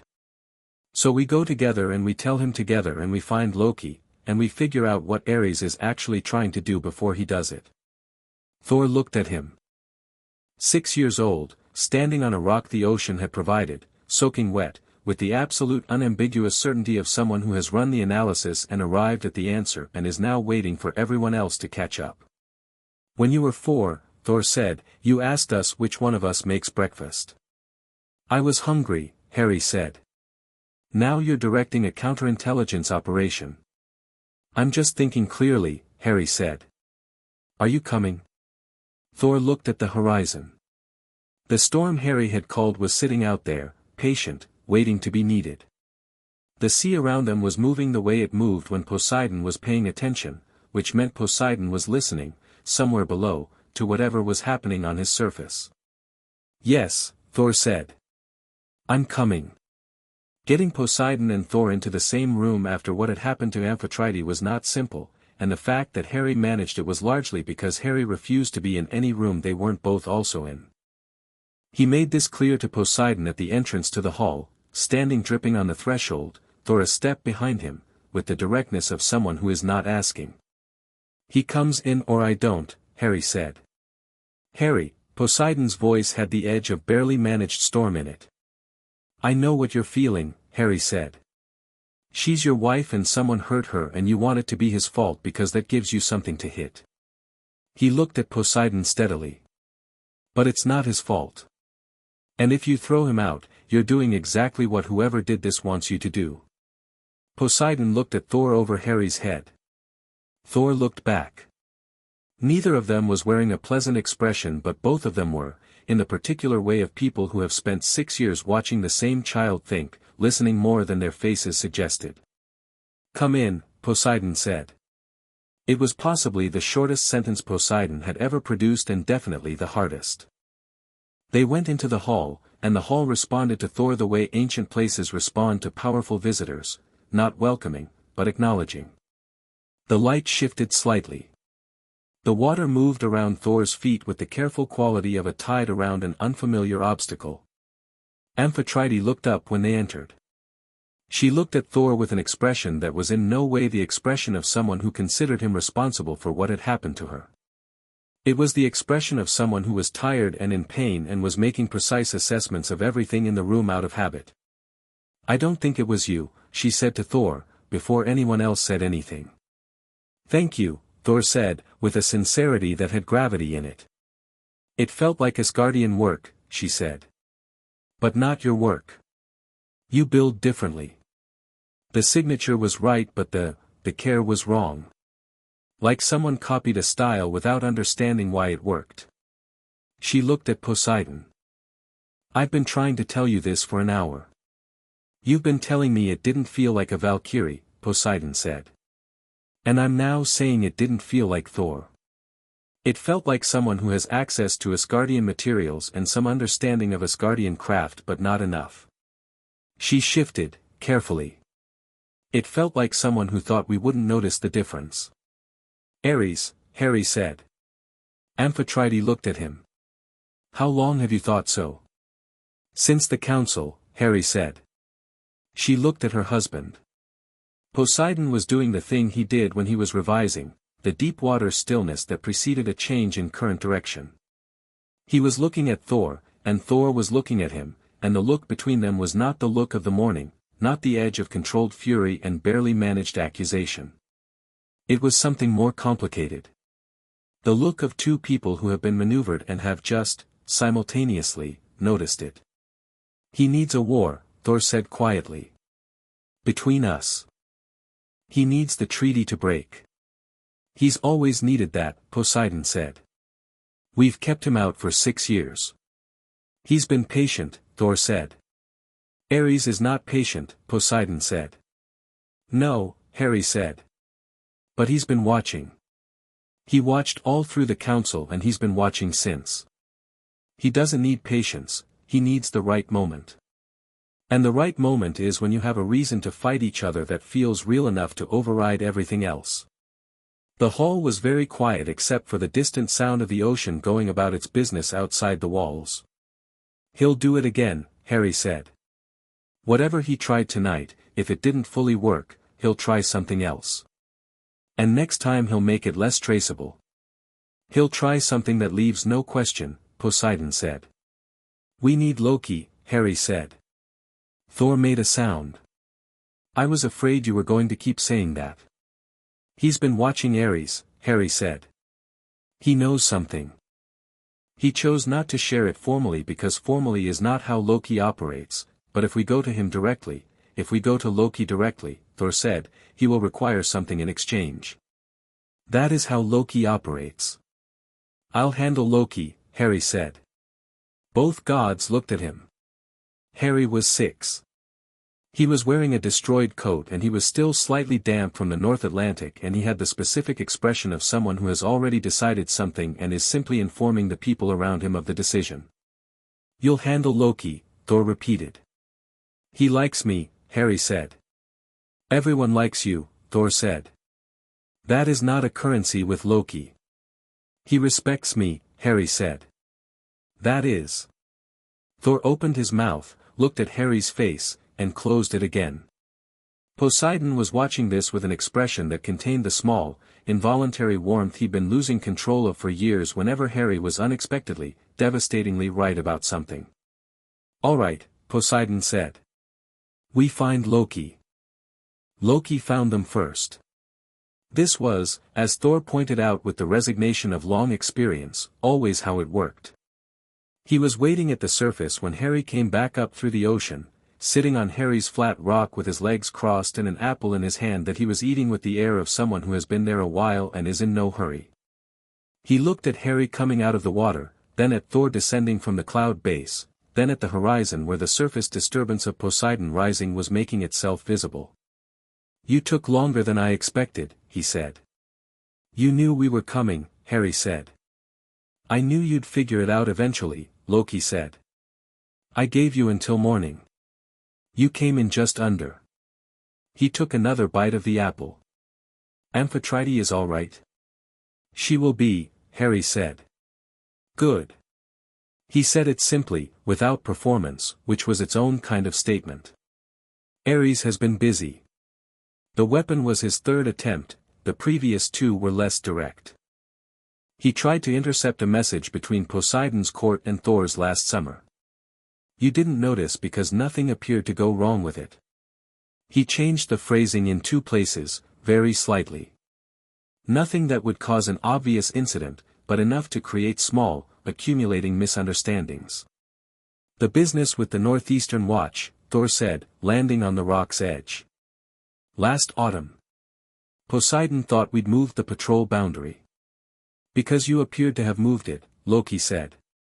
"You hadn't. The order was modified between dispatch and receipt.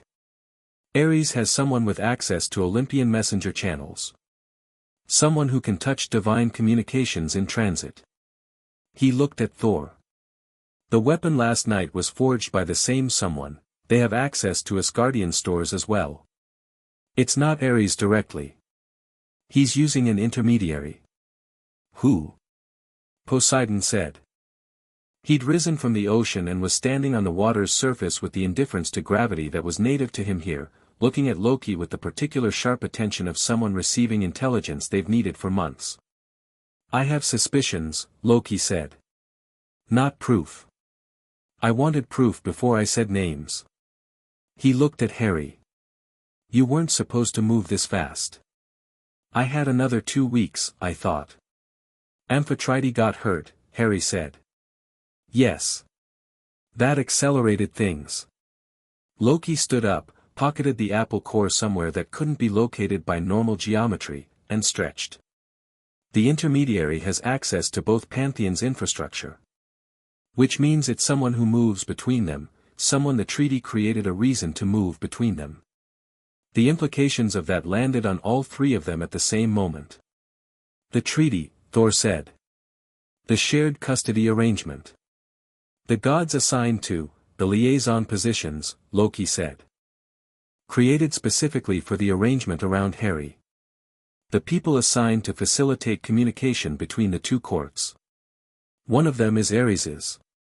"Which one?" Poseidon said, and the words had the flat certainty of someone who intends to do something specific with the answer. "I need 2 more days," Loki said. "I have 3 candidates. I want to be certain before anyone does anything irreversible." He looked at Poseidon. "And I need you to not go to war with Thor while I work." "I wasn't," Poseidon began. "You were considering it at approximately 3 this morning," Loki said pleasantly. "I know because you moved 3 ocean currents into offensive formation and then moved them back.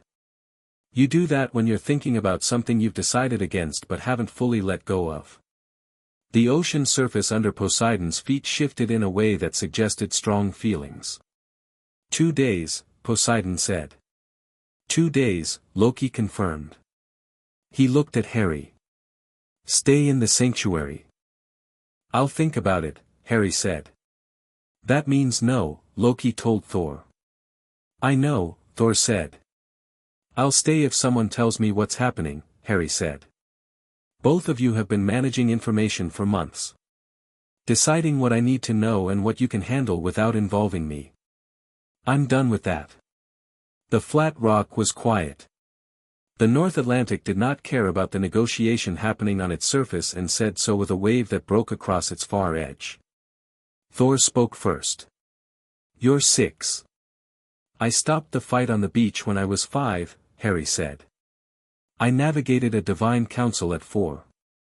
I just diagnosed a counterintelligence problem that 2 gods and a trickster missed." He looked at both of them steadily. "I'm 6 and I'm, whatever I am. Stop managing me." Loki looked like he was having a wonderful time. Poseidon was doing the revision stillness again. Thor was looking at Harry with the expression that had been evolving for 2 years, the one that had started as "this child is extraordinary" and was becoming something more specific, more personal, harder to look at directly.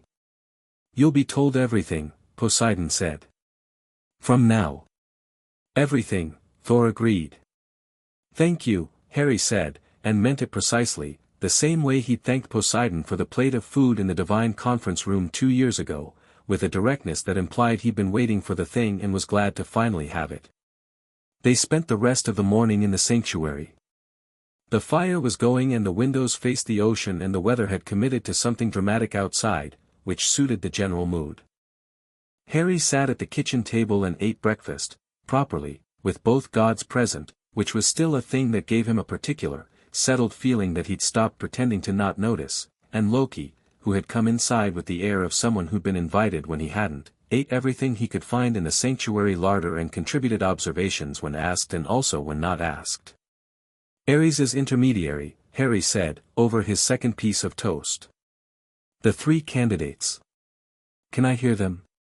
Loki listed them. 2 names Harry recognized, liaison officers he'd met, both from the Asgardian side, both of whom had the low-level wrong feeling about them that Harry had filed and not acted on. The third was an Olympian minor deity who handled message transit and who Harry had met exactly once, briefly, and who had looked at him the way Ares had looked at him at the council, like a door to something behind him. "The third one," Harry said. Loki looked at him. "The Olympian." "The message handler," Harry said. "I met him once. He looked at me the same way Ares did." "Like a door," Loki said. "You remembered that," Harry said. "I remember everything you say," Loki said. "I find you consistently interesting, which is not something I say about many people. Or things. Or geological formations, which is a category several people I know fall into." "The message handler," Poseidon said. He said the name again, quietly, turning it over. "He's been in that position for 3 years. Since before," he stopped. "Since before I knew about Harry. He was placed there 6 months before the council," Loki said. "I checked the appointment. It was Ares who recommended him for the position. And we accepted the recommendation," Poseidon said, with a flatness that was self-directed. "There was no reason not to," Loki said. "It was reasonable. Normal. That's the point, Ares has been playing a long game. He's been building this for years. He didn't improvise when Harry turned up. He positioned himself to be able to use whatever Harry became. He knew I was coming," Harry said. "He knew something was coming," Loki said. "He has contacts in places that sense these things before they happen. When the power at Privet Drive manifested, when you called the rain, there were divination alarms in 4 different pantheons that none of them shared with each other. Ares receives copies of most of them." Harry absorbed this. Outside, the storm was doing something very committed to the cliff face. The windows held. "So he's known about me since the beginning," Harry said. "Since before the beginning," Loki said. "Since before you were a beginning. And everything since then, has been him arranging the furniture," Loki said. "Putting the pieces where he needs them for the moment when everything ignites. The moment he manufactures," Harry said. "Yes." Harry looked at his toast. He looked at the storm outside.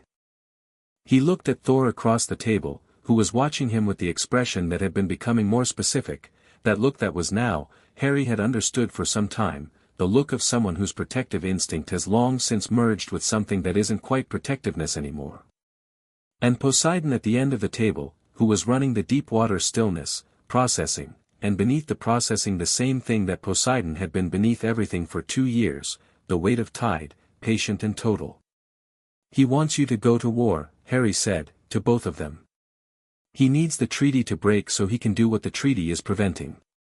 And the treaty only holds if you trust each other, which means what he's really been attacking all along is the trust.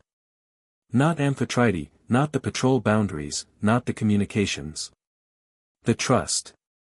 He hurts one of your people using material that looks like the others, and the trust cracks. And if the trust cracks enough times, Thor said. It becomes a fracture, Harry said. And a fracture becomes a break. And a break becomes a war. He looked at both of them. He's going to keep coming. As long as we're not at war, he's going to keep finding new things to make it look like you're at each other. Unless we remove the asset, Poseidon said. Unless we remove the asset, Harry agreed. But quietly. Without letting Ares know we know. If he thinks he's been caught, he'll accelerate the timeline, Loki said, nodding. Stop the careful approach and try for something loud and immediate and irreversible. So Loki finds the proof, Harry said. Then we remove the asset in a way that looks incidental.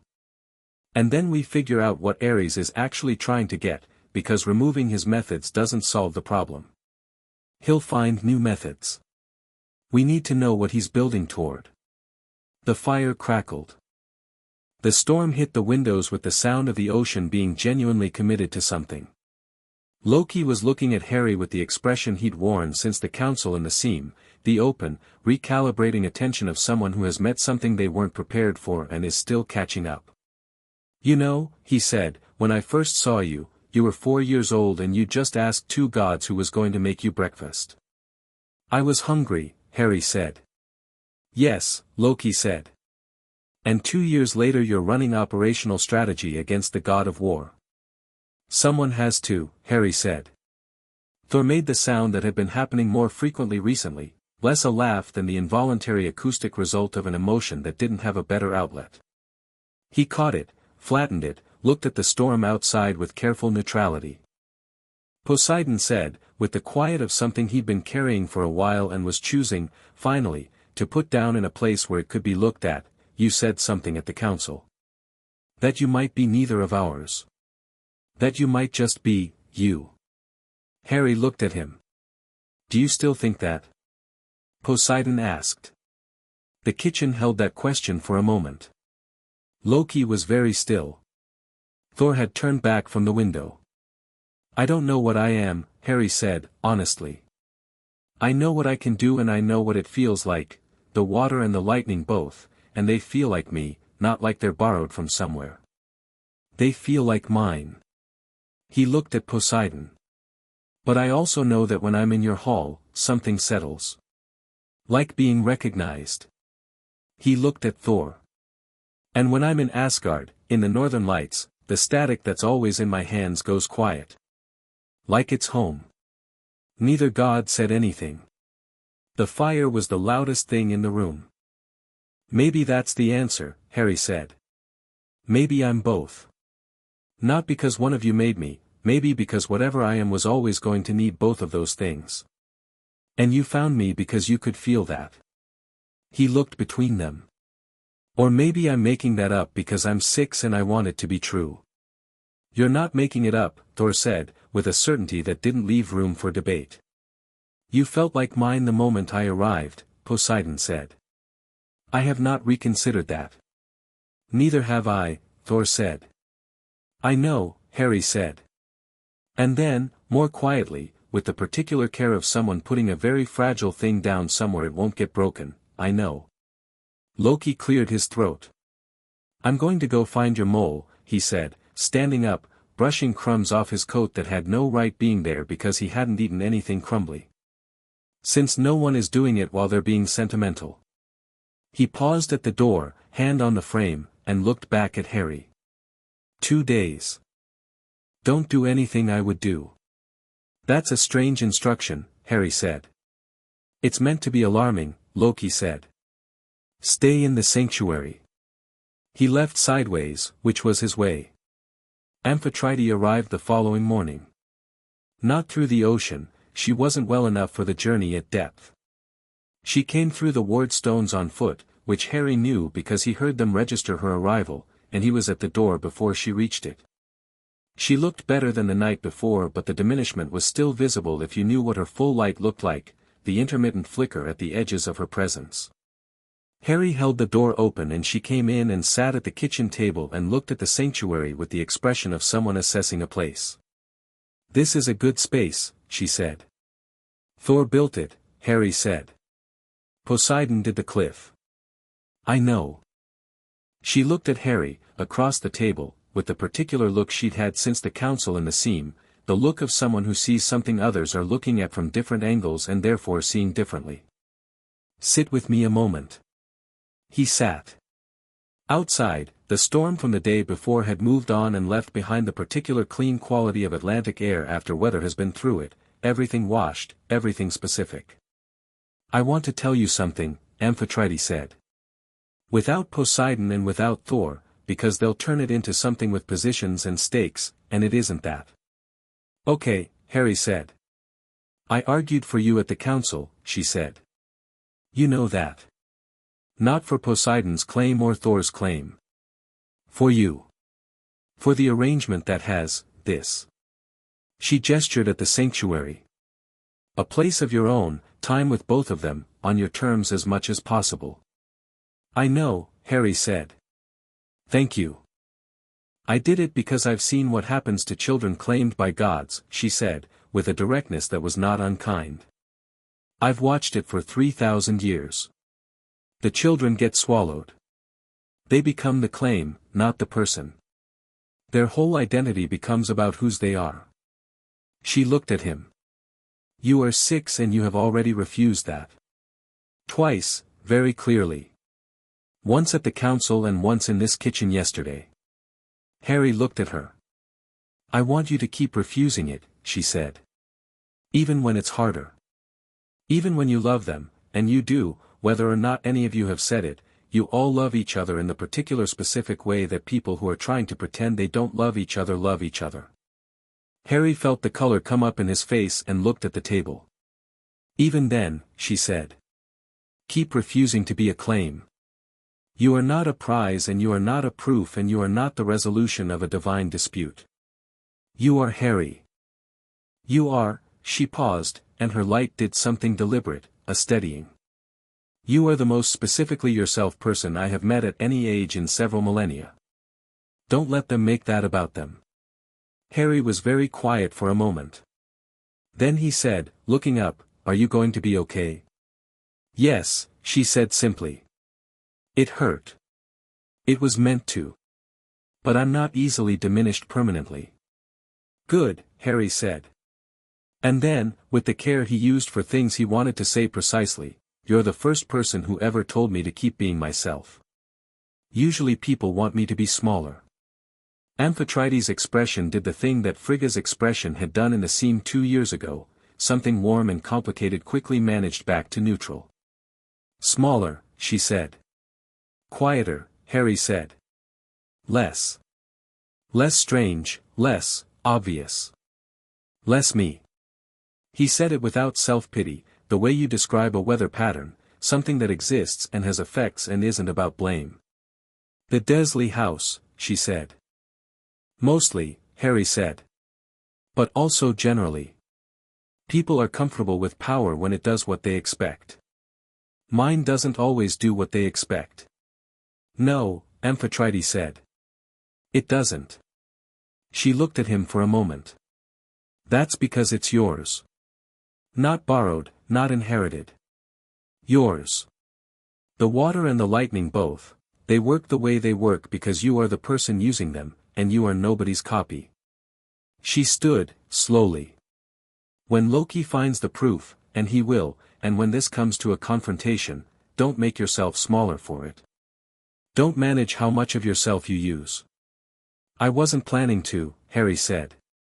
She smiled, briefly, the light of it the specific warmth of shallow water over sand. I know, she said. I wanted to say it out loud anyway. She left through the ward stones, and Harry watched her go from the door, and the Atlantic was very bright today, the storm having cleared everything to a cold and particular clarity, and the light on the water was the kind that doesn't have a name for what color it is, only for what it does. He pressed his hand against the door frame and the static ran quietly across his knuckles and the ocean about 20 feet below the surface did something that wasn't quite a greeting and wasn't quite a response, it was more like an acknowledgement. More like a yes. He went back inside. He put the kettle on, because Thor would be back from wherever he'd gone, the sky, probably, the upper atmosphere where he sometimes went to think, within the hour, and Poseidon would surface before dark, and there was still today's thinking to do about Ares and the intermediary and the long game being constructed around all of them. He was 6 years old and the god of war was trying to use him as a catalyst for a divine war, and the two gods who had claimed him were both in love with him in the way gods love things, totally, and a little dangerously, and without any natural endpoint. He put 3 cups out. One for Thor. One for Poseidon, who didn't technically need tea but had been accepting it for 4 months and was clearly not going to mention that. One for himself. The kettle began to heat. The sanctuary was warm. The storm had moved on. Whatever was coming, it wasn't here yet. Chapter 5, The space between gods. Loki came back in 36 hours, not 2 days. Harry knew he was coming before he arrived, felt the particular sideways quality of his approach, the way the air developed a sense of humor before Loki himself became visible. He was sitting on the cliff outside the sanctuary when Loki materialized from the direction of a rock that had no business concealing anyone. "You're early," Harry said. "I found what I needed faster than expected," Loki said, sitting beside him on the cliff edge with the ease of someone for whom heights were a matter of opinion. He looked out at the Atlantic, grey and enormous and indifferent, and said nothing for a moment. Harry waited. He'd learned Loki's silences over 2 years, which ones were performance, which ones were calculation, which ones were the real thing. This one was the real thing. Something had happened beyond the finding of evidence. "Messenger's name is Dolos," Loki said finally. "Minor deity. Greek. Very old, older than most of them acknowledge, because his original function predates Olympus as a structure. He is, specifically, the god of trickery and deception." A pause. "Not the grand kind. The precise kind. The kind that works because no one looks directly at it." "Different from you," Harry said. Loki glanced at him sideways. "Very different from me," he said, and something in it was both a deflection and an admission. "I deceive because I find it interesting. He deceives because it is what he is, at the molecular level. There's no enjoyment in it. No art. It's purely functional. He's been Ares' operative since before I was born," Harry said. "Since before you were born," Loki confirmed. "The position he holds, message handler between pantheon courts, Ares lobbied for the position's creation. It didn't exist before the Interpantheon Communications Treaty. Which means Ares anticipated the treaty, positioned his asset, and waited." Loki's voice was even but it had an undercurrent. "This isn't a plan that started when you showed up, Harry. This is a plan that started when Ares perceived the possibility of a divine accord between Olympus and Asgard. You aren't the cause of what he's doing. You're the most recent, and most useful, mechanism." Harry looked at the ocean. A wave came in below them and hit the cliff base and sent spray up in a clean vertical arc that peaked at their level and fell back. He watched it without speaking. "What did he modify?" Harry asked. "The messages. Specifically."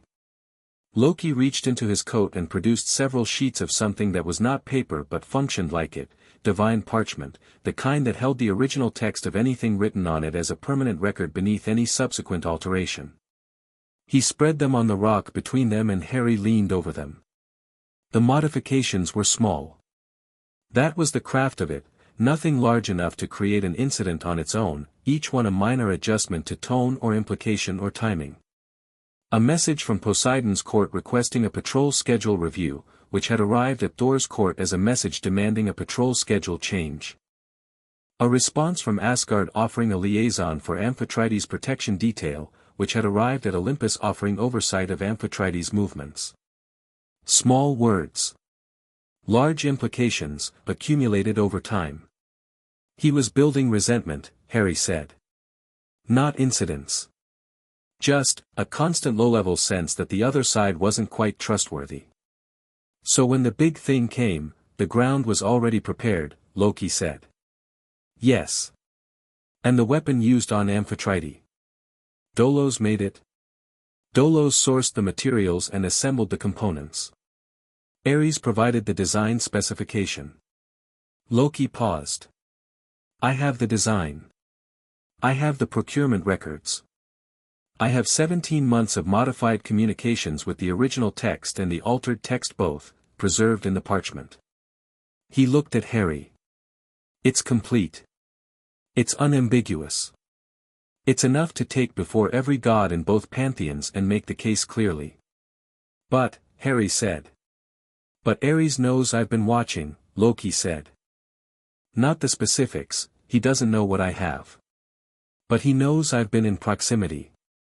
I made a mistake 3 days ago, being seen somewhere I had no reason to be. Small mistake. He would have noticed. He looked at the ocean. Which means his timeline has accelerated. And he's been running contingencies since the attack on Amphitrite didn't produce the immediate break he needed. He has something else ready. What? I don't know yet, Loki said, with the particular frustration of someone unaccustomed to not knowing. But the fact that he moved on Amphitrite directly suggests he's moved past the subtle approach. He's done with patience. Whatever the next move is, it will be large. Harry was quiet for a moment. The wind came off the Atlantic with the temperature of something that had been traveling a long way and hadn't warmed up yet. His hair, which was always the wrong length and always pointed in several simultaneous directions, moved in it and stayed moved. We go to the council, Harry said. Yes, Loki said. With the evidence. Before Ares makes his next move. How long do we have? Loki considered. Days. Perhaps less.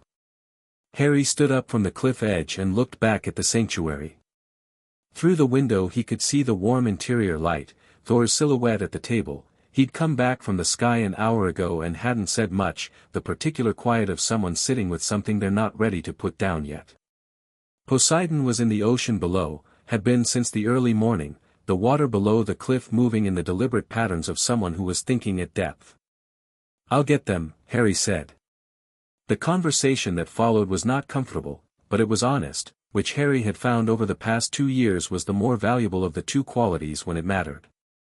He laid out what Loki had found at the kitchen table with both gods present and the divine parchment spread between the teacups, and neither Poseidon nor Thor said anything while he talked. Poseidon read the modified messages with the controlled expression of someone choosing, carefully and continuously, not to react with the first thing that came to mind. Thor looked at the weapon specifications with a jaw that was doing significant structural work. When Harry finished, the kitchen held about 15 seconds of silence. Dolos, Poseidon said. Yes, Loki said. I appointed him to that position personally. You accepted Ares's recommendation, Loki said. That's different. Not from where I'm standing, Poseidon said, and the quiet fury in it was the kind that was worse than noise because it had no release valve.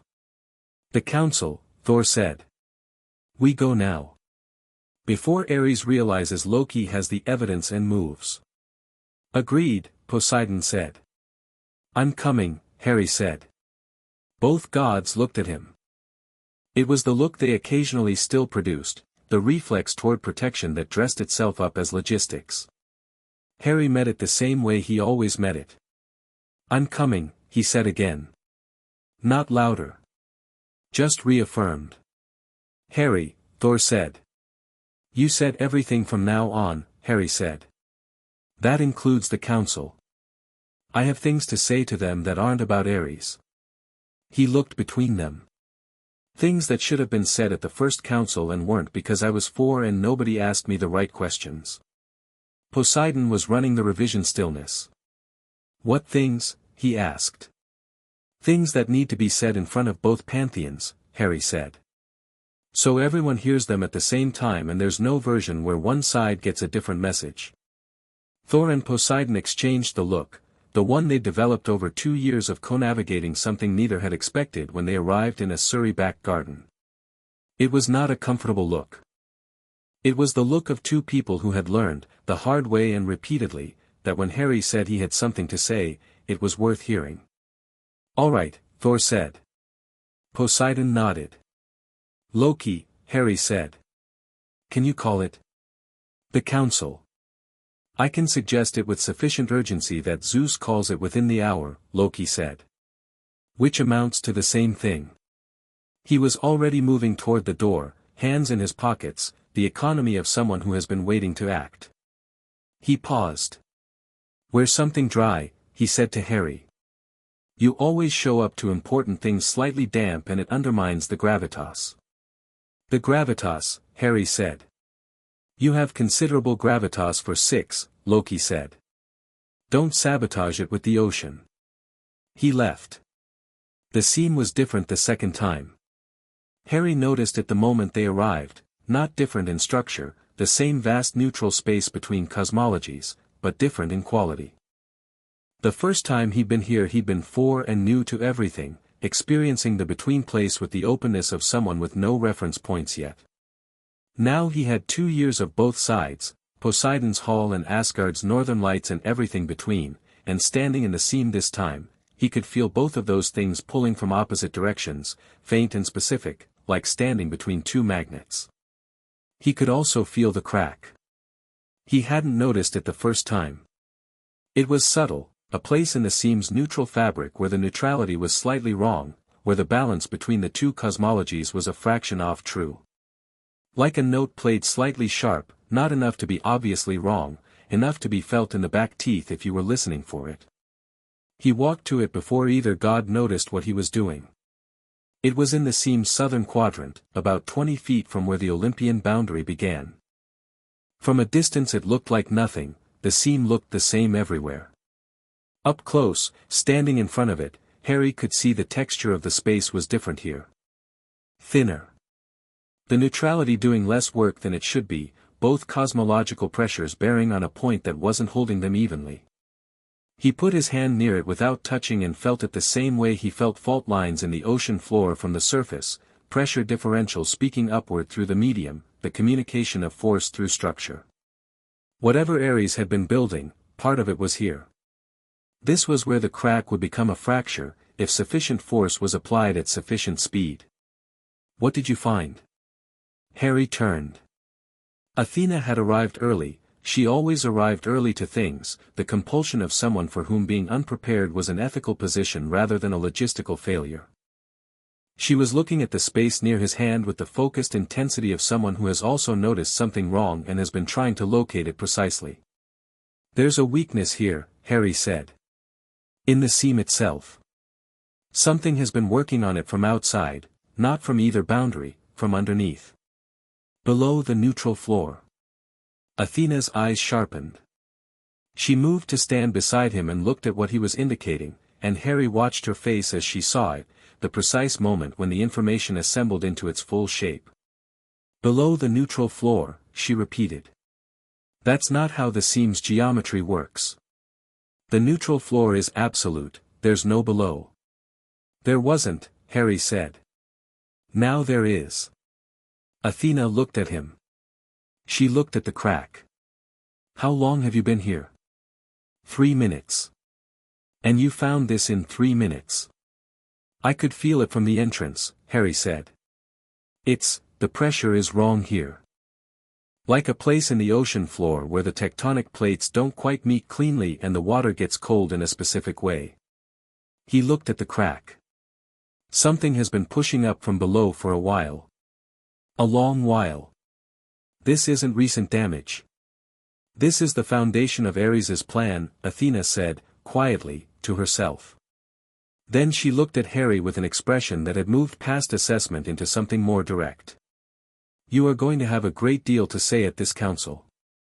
"Yes," Harry said. "I am." The gods were arriving now, both pantheons, summoned by Loki's carefully phrased urgency, coming through both boundaries in the converging way of the first council but with a different quality of intent.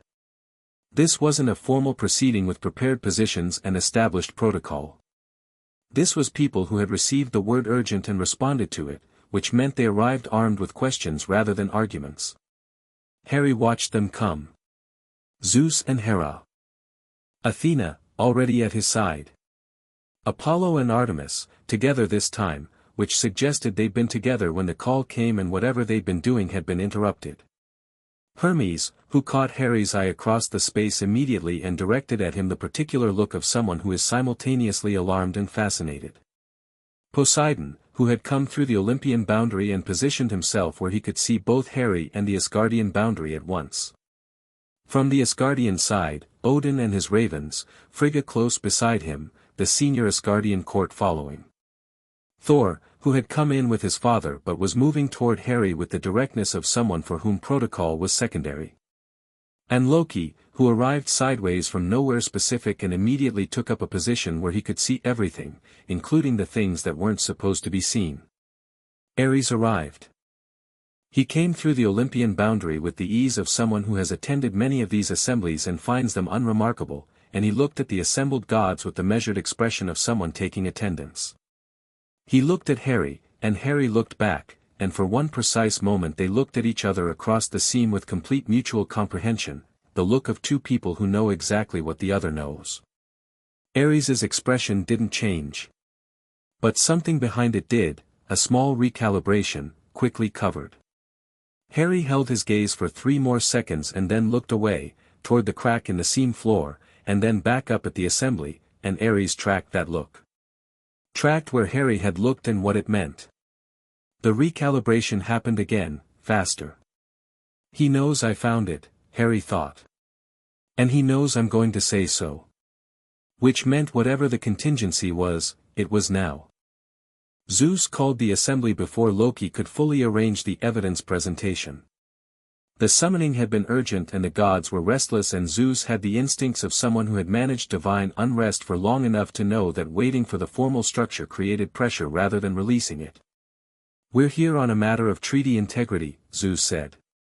"Loki has brought evidence, the evidence can wait," Harry said.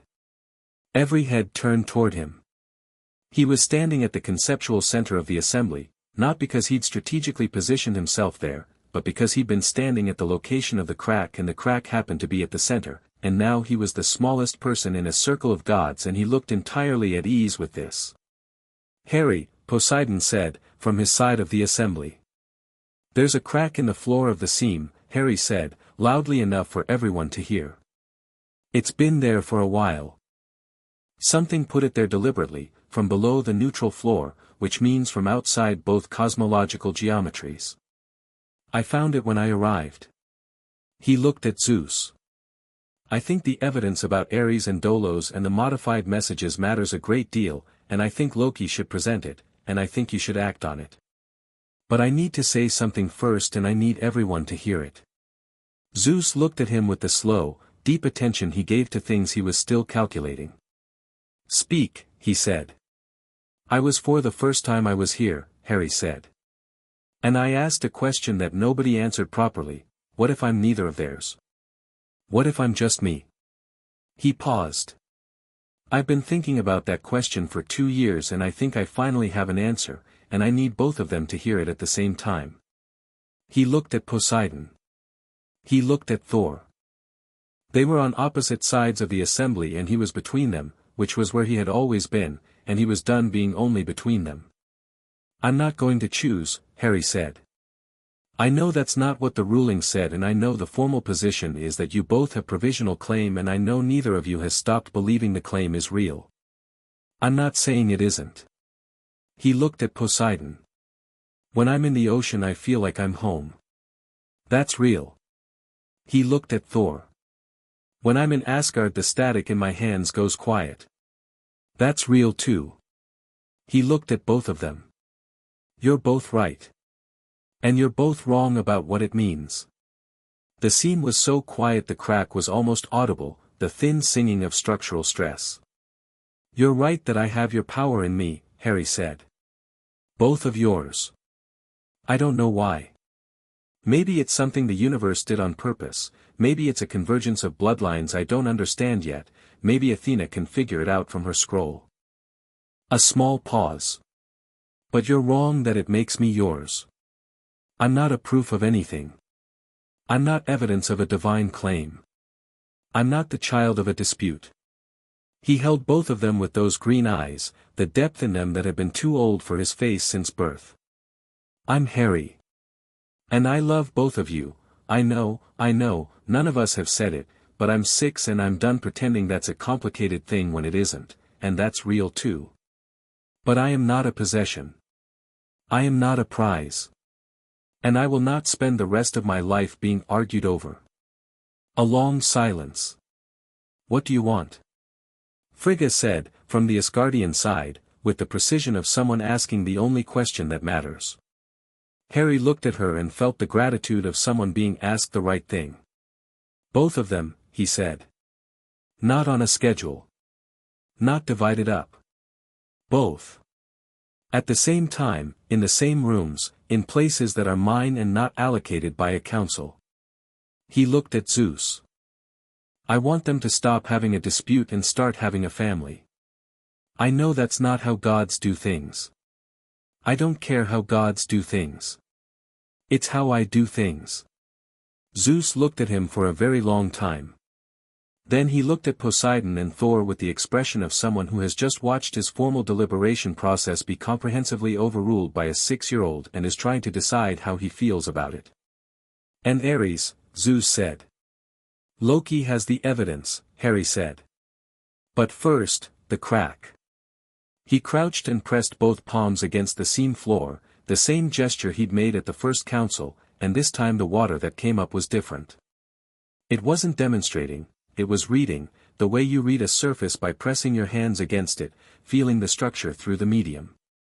The water spread, thin and luminous, and when it reached the crack it did something strange, it went down into it. Not draining, not being absorbed. Going down through it, through the below the floor that shouldn't exist, and coming back up changed. What came back up was cold. Cold in the specific way of somewhere that wasn't either Pantheon's home territory, somewhere that existed in the gap between cosmological geometries, the space in the margins of reality where things that didn't belong to any established order could exist without being noticed. Someone's been building something down there, Harry said, still crouched, hands still against the floor. In the below. Using the crack as access. Whatever Ares has been planning, this is where it lives. He looked up at Athena. I think you need to look at this. Athena was already moving.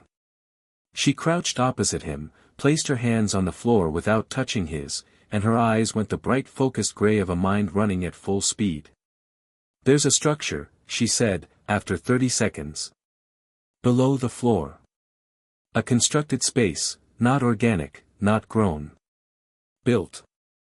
The materials are, she stopped. The materials are from both pantheons. Asgardian and Olympian both. Combined. Combined how? Zeus said, from above. In the way that creates something that is subject to neither, Athena said, and looked up at her father with the expression of someone who has reached an answer they don't enjoy. If you build a structure from the foundations of two cosmological systems in combination, the resulting structure belongs to neither.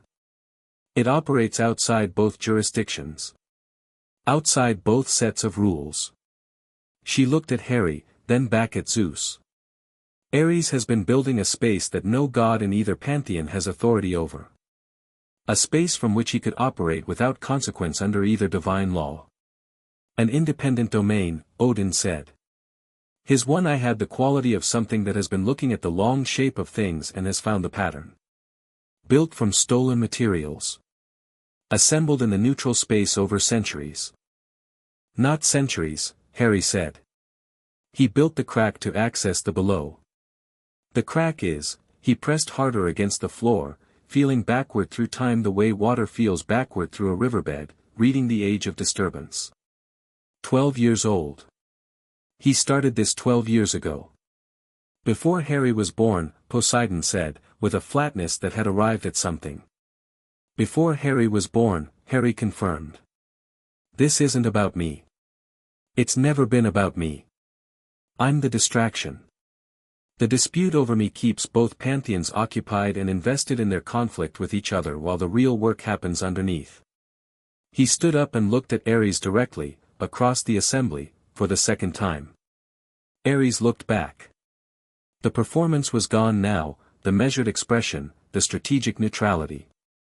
He looked at Harry with the face of someone who has just watched their most carefully constructed plan be read aloud in front of everyone it was built against, and what was under the performance was not rage. It was something cooler than that.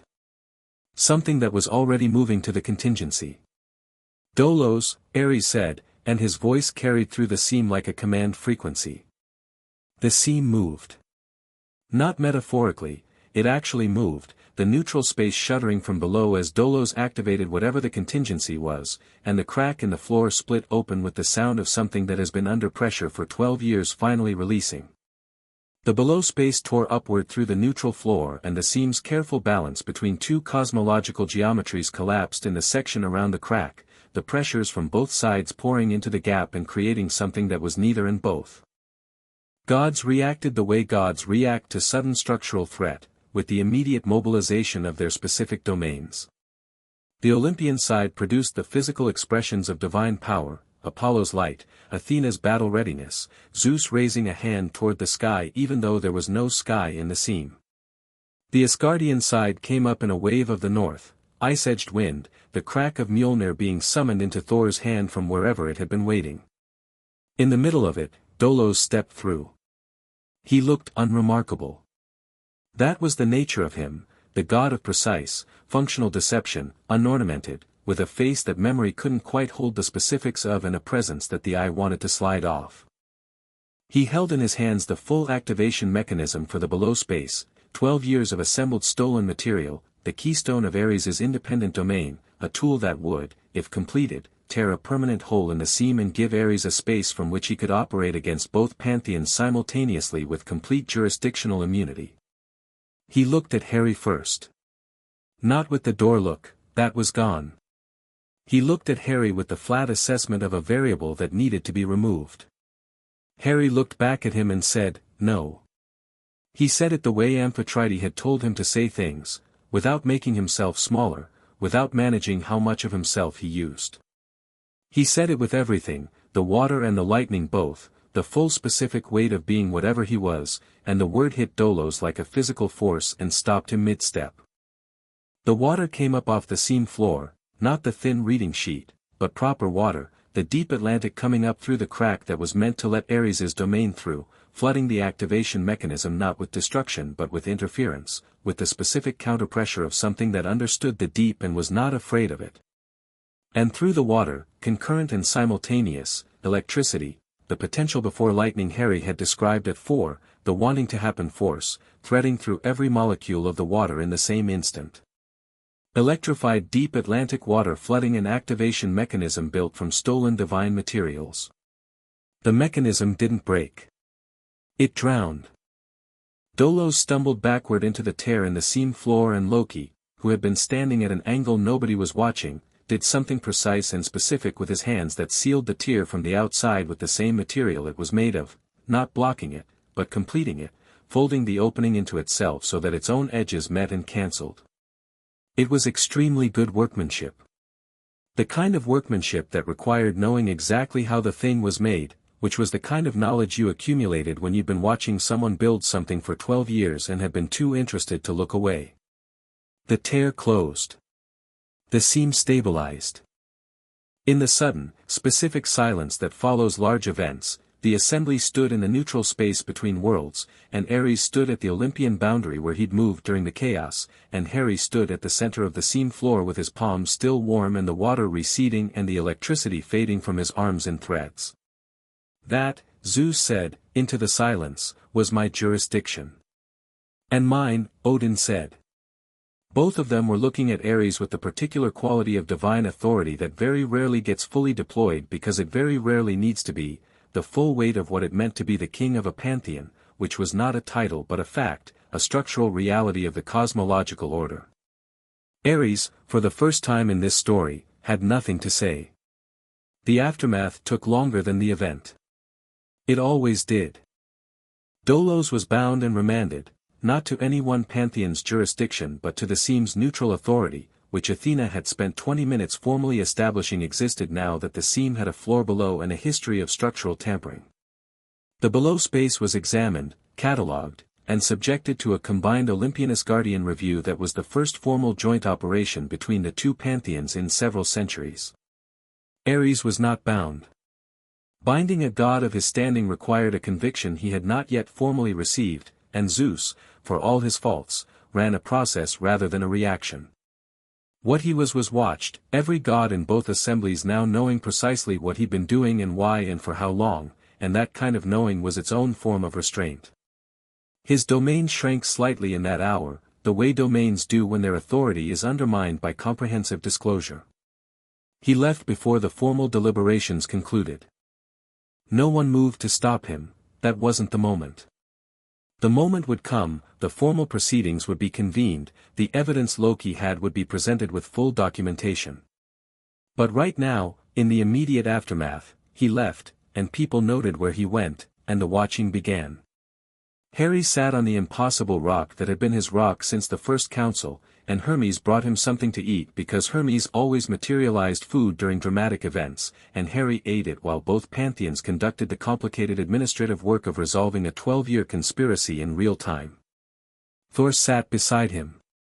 He didn't say anything for a while, which was unusual for Thor, who generally processed things outward. He sat with his elbows on his knees and Mjolnir resting against his leg in the particular quality of quiet that meant he was sitting with something he was still turning over. You said it, he said finally. Harry looked at him. The thing you said. That you love both of us. He said it with the careful, unpracticed honesty of someone repeating words back to confirm they heard them correctly. You said that in front of everyone. Yes, Harry said. I wasn't going to say anything about it, Thor said. I was going to let you, Thor, Harry said. Yes. I know, Harry said. Thor looked at him. Something crossed his face that was the face under the face, the one that wasn't the god or the warrior or the strategist or even the father figure he'd been constructing toward for 2 years. Just the raw version of what was there. Yeah, he said quietly.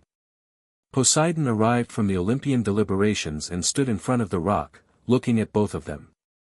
He had the expression he produced when he was feeling something large and had concluded that describing it precisely was beyond the available vocabulary. You conducted yourself, he said to Harry, with the authority of someone 3 times your age and several millennia of experience. I just said what was true, Harry said. That's what authority is, Poseidon said. The willingness to say what is true without calculating who it will upset. Harry looked at him. You heard the other part too, he said. About the family. I heard it, Poseidon said. And? Poseidon was quiet for a moment. Then he sat, on the rock, on the other side of Harry from Thor, which was the first time he'd voluntarily placed himself in that configuration in 6 years of proximity to the Asgardian god. The rock was large enough. Barely. And, Poseidon said, with the weight of tides behind the word, I find I have no objection. Harry looked to his left. Thor was looking at Poseidon over Harry's head with the look that had been developing since the garden in Surrey, the look that had started as rivalry and spent 2 years becoming, one small moment at a time, something that was stubbornly refusing to stay adversarial. No objection, Thor said, with the tone of someone accepting a ceasefire and meaning it. None, Poseidon said.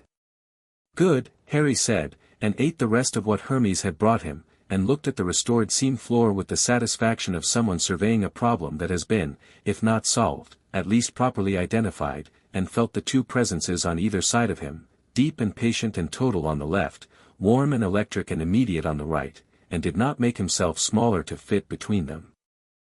He was 6 years old and he had just told 2 ancient gods and both their assembled pantheons that he loved them and that they were going to be a family, and neither of them had disagreed, and somewhere below the sealed floor of the seam the Atlantic water he'd sent down was slowly receding, carrying the wreckage of 12 years of careful construction back into the deep where it would dissolve into salt and current and eventually become indistinguishable from the rest of the sea. Loki appeared in front of them, looked at the 3 of them on the rock, and said, Well. Well, Harry agreed. That was remarkable, Loki said, directing it specifically at Harry. You sealed the tear, Harry said. That was the part that actually worked. You drowned the mechanism, Loki said. I just tidied after. Teamwork, Harry said. Loki looked at him with the expression that had been evolving since the first council, the open, genuine, recalibrating attention of someone who keeps finding more than they expected. Yes, he said. I suppose it was. He glanced at Poseidon, then Thor. You should probably know he's going to be like this forever. I thought you deserved warning. We know, Thor said. We've known for some time, Poseidon said. Loki shook his head slowly. You're all deeply unreasonable, he said, with warm affection, and walked away sideways. Frigga found them 10 minutes later, as the deliberations were concluding. She looked at the three of them on the rock, the boy between the gods, the configuration that had taken 2 years to become this specific and natural, and her expression did the complicated warm thing it did, and she said nothing because she had already said the important thing 2 years ago in the seam, it was very right. She met Harry's eyes. He nodded, just once, the small self-possessed nod she recognized from the first council. She nodded back with the particular grace of someone who is being acknowledged for the right reason. The seam's strange sourceless light was doing something different today, warmer, as though the neutrality of it had shifted slightly, the balance between two cosmological influences settling into a new equilibrium that wasn't divided evenly but was divided correctly, each side present and real and not requiring the other to diminish. Harry felt it and said nothing. He would tell Athena about it later, because Athena was the person who would want to know the technical specifics. Right now he sat between the deep water and the gathering storm and let the warmth of the light be what it was. Whatever was coming with Ares, the formal proceedings, the reckoning, the shape of what came after, was coming. The work wasn't finished. But this moment was this moment. And it was, Harry thought, looking at the light doing its unnamed thing, pretty good. Chapter 6, Neither Sea Nor Sky. 3 weeks after the Seam Council, Ares made his move. Not through subtlety. Not through dolos, not through modified messages or stolen materials or the patient construction of misunderstanding. He was done with patience. Harry had read that correctly at the Rock, Ares was done, and a god of war who was done with patience was a specific kind of dangerous, the kind that stopped being predictable because predictability required caring about consequences, and Ares had spent 3 weeks concluding that he had nothing left to lose by being direct. He attacked Asgard at dawn. Not Asgard itself, not the realm, not the city. He attacked the bridge. The Bifrost, which was the structural connection between Asgard and everywhere else, which meant attacking it was not an act of war against Asgard specifically but against the principle of Asgard's connection to the wider cosmological order. It was precise in the way that only someone who had spent 12 years studying divine infrastructure could be precise. You didn't knock down a house by attacking its walls. You attacked its foundations. The attack came with force that wasn't Ares alone, he'd spent 3 weeks assembling it, calling in every divine debt and dark alliance he'd been accumulating since before Harry was born, pulling together beings from the margins of every mythology that had ever produced a conflict deity. They came from the spaces between pantheons, from the jurisdictional gaps that Dolos's work had shown him how to navigate, and they hit the Bifrost with the coordinated force of something that had been planned a long time and was finally being used. Harry felt it from the sanctuary. He was awake before it happened, the way he was always awake before things happened, the pre-storm sensitivity that had been with him since birth, sitting at the kitchen table in the dark with his hands around a cup of tea that had gone cold, feeling the thing building in the distance with the particular quality of something large and intentional and aimed. When it hit, he felt it as two simultaneous things, a fracture in the electrical fabric of the upper cosmological order, and a pressure shift in the deep, Poseidon's Hall shuddering below the Atlantic because the ripples of a Bifrost attack reached every connected divine structure, and the Atlantic was connected to everything. He put the cup down and stood up. Thor was already awake. Harry could feel that too, felt the static in the air of the sanctuary change quality, the charge shifting from ambient to active, the way the atmosphere changes when lightning has decided where it's going. He heard Thor's footstep in the hall and turned to face the kitchen doorway. Thor looked at him. His face said everything before his mouth did, the controlled urgency of someone who has received terrible news and has already processed past the receiving of it into the response. "The Bifrost," Harry said. "Yes," Thor said. "Ares." "Yes." He crossed to Harry, and for a moment it seemed like he was going to do what he sometimes did, which was place a hand on Harry's shoulder in the way that was both contact and assessment, checking that Harry was present and steady. Instead he stopped and looked at him with the full directness of someone who has decided, finally, to stop managing. "I'm going," Thor said. "I need you to stay here." "You need me to come with you," Harry said. "Harry, Ares isn't attacking the Bifrost," Harry said. "He's attacking the Bifrost because that's the thing that makes you go there. He's not trying to break the bridge. He knows you can fix the bridge. He's trying to get you and Poseidon separated, and then he's going to do the thing the below space was actually for." Harry looked at him steadily. "He lost the mechanism. But he still has 12 years of knowledge about how to build it. He doesn't need the below space anymore. He needs what's in the below space, the design. And the design is in Dolos's head, and Dolos is in Seam custody, which means," Thor's expression shifted. "He's going to break the Seam custody," Harry said. "The Bifrost attack draws you to Asgard, draws Poseidon to Olympus to protect the Olympian boundary while the Asgardian attention is elsewhere, and while both courts are managing their own crises, nobody is watching the Seam." The kitchen was very quiet. "He's going to get Dolos out," Thor said. "And with Dolos free and both courts occupied, he rebuilds the below space," Thor finished. "Faster this time. He has the design and he has the materials already positioned," he stopped. "The materials." Athena said the review team found materials in the below space but not all of them. Some had been removed before the review team got there. "He staged it," Harry said.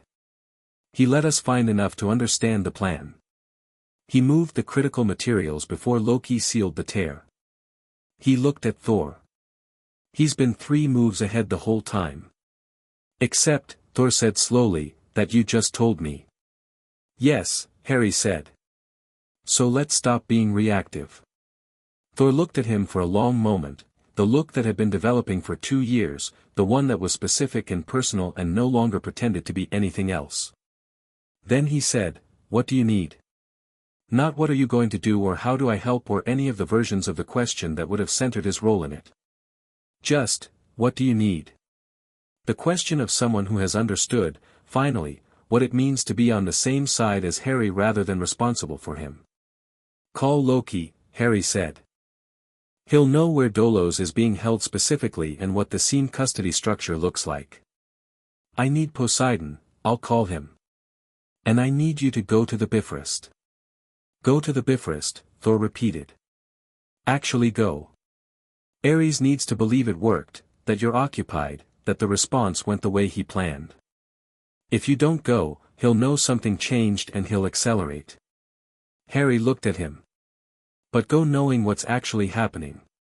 And when the Bifrost is stable enough to leave, I come to the Seam," Thor said. "Come to the Seam," Harry confirmed. Thor reached out and did the thing with his hand, the shoulder contact, the checking. Then he left it there a second longer than usual and said, very quietly, "Be careful." "I'm always careful," Harry said. "You walked into a military standoff at 5 years old." "Carefully," Harry said.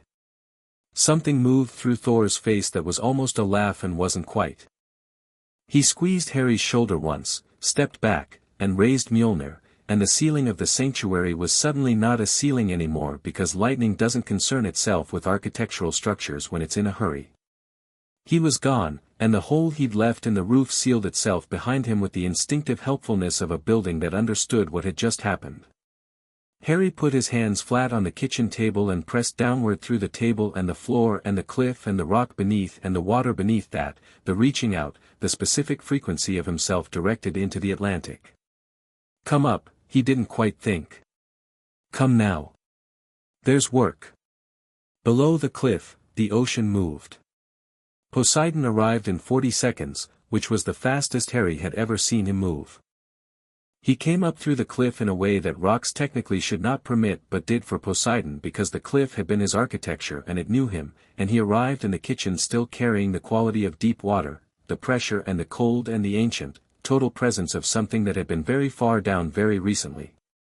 He took in Harry standing at the table, coat on, expression arranged around something with sharp edges. "Tell me," Poseidon said. Harry told him in 2 minutes flat. Poseidon listened the way deep water listens, completely still on the surface, enormous movement underneath. When Harry finished, Poseidon's eyes had gone fully dark, the deep not deep non-color that they became when he was feeling something that went all the way to his foundation. "He planned this from the moment the Seam Council ended," Poseidon said. "From before that," Harry said. "The Bifrost attack was probably in place as a contingency from the beginning. He just waited for the moment to use it." "The Seam custody," Poseidon said. "Dolos is held in the neutral section between the Olympian boundary and the sealed floor. To break him out, Ares would need access to the neutral zone from outside both boundaries." "From below," Harry said. "From the crack," Poseidon said, and his voice had something in it that was not quite rage and not quite grief, the particular tone of someone looking at a vulnerability they should have anticipated. "He didn't need the below space structure. He just needs the crack. The crack is still there, sealed from above by Loki's work, but, from below it's accessible," Harry said. "Because Loki sealed it from the seam side. Not from underneath." "Can you feel it?" Poseidon asked. Harry pressed his hands flat on the table again, reached downward. The crack was there, he could feel it the way he'd felt it the first time, that thin specific wrongness in the seam's floor. But it was different now. The below space was gone, Loki's seal was intact from above, but underneath Loki's seal the crack itself was still there, and through it, faintly, the movement of something with intention. "He's already started," Harry said. Poseidon was at the door. "We go now," he said. "Together," Harry said. Poseidon looked at him. It was a look Harry knew well by now, the deep water look that contained everything Poseidon felt in reduced form, concentrated and specific. Then he said, "Together." The seam from below was a different place entirely. Harry had been in the seam's neutral space, had crouched on its floor, had pressed his hands against it and read its texture. He had never been in the below, the space beneath the neutral floor, the gap between cosmological geometries where the rules of both applied imperfectly and the rules of neither applied at all. It was dark in the way that the deepest ocean was dark, not absence of light but presence of something else, something that had replaced light's function with its own logic. The floor of the seam above them was visible as a membrane, translucent from this side in a way it wasn't from the other, the neutral light of the between place coming through it diffused and strange.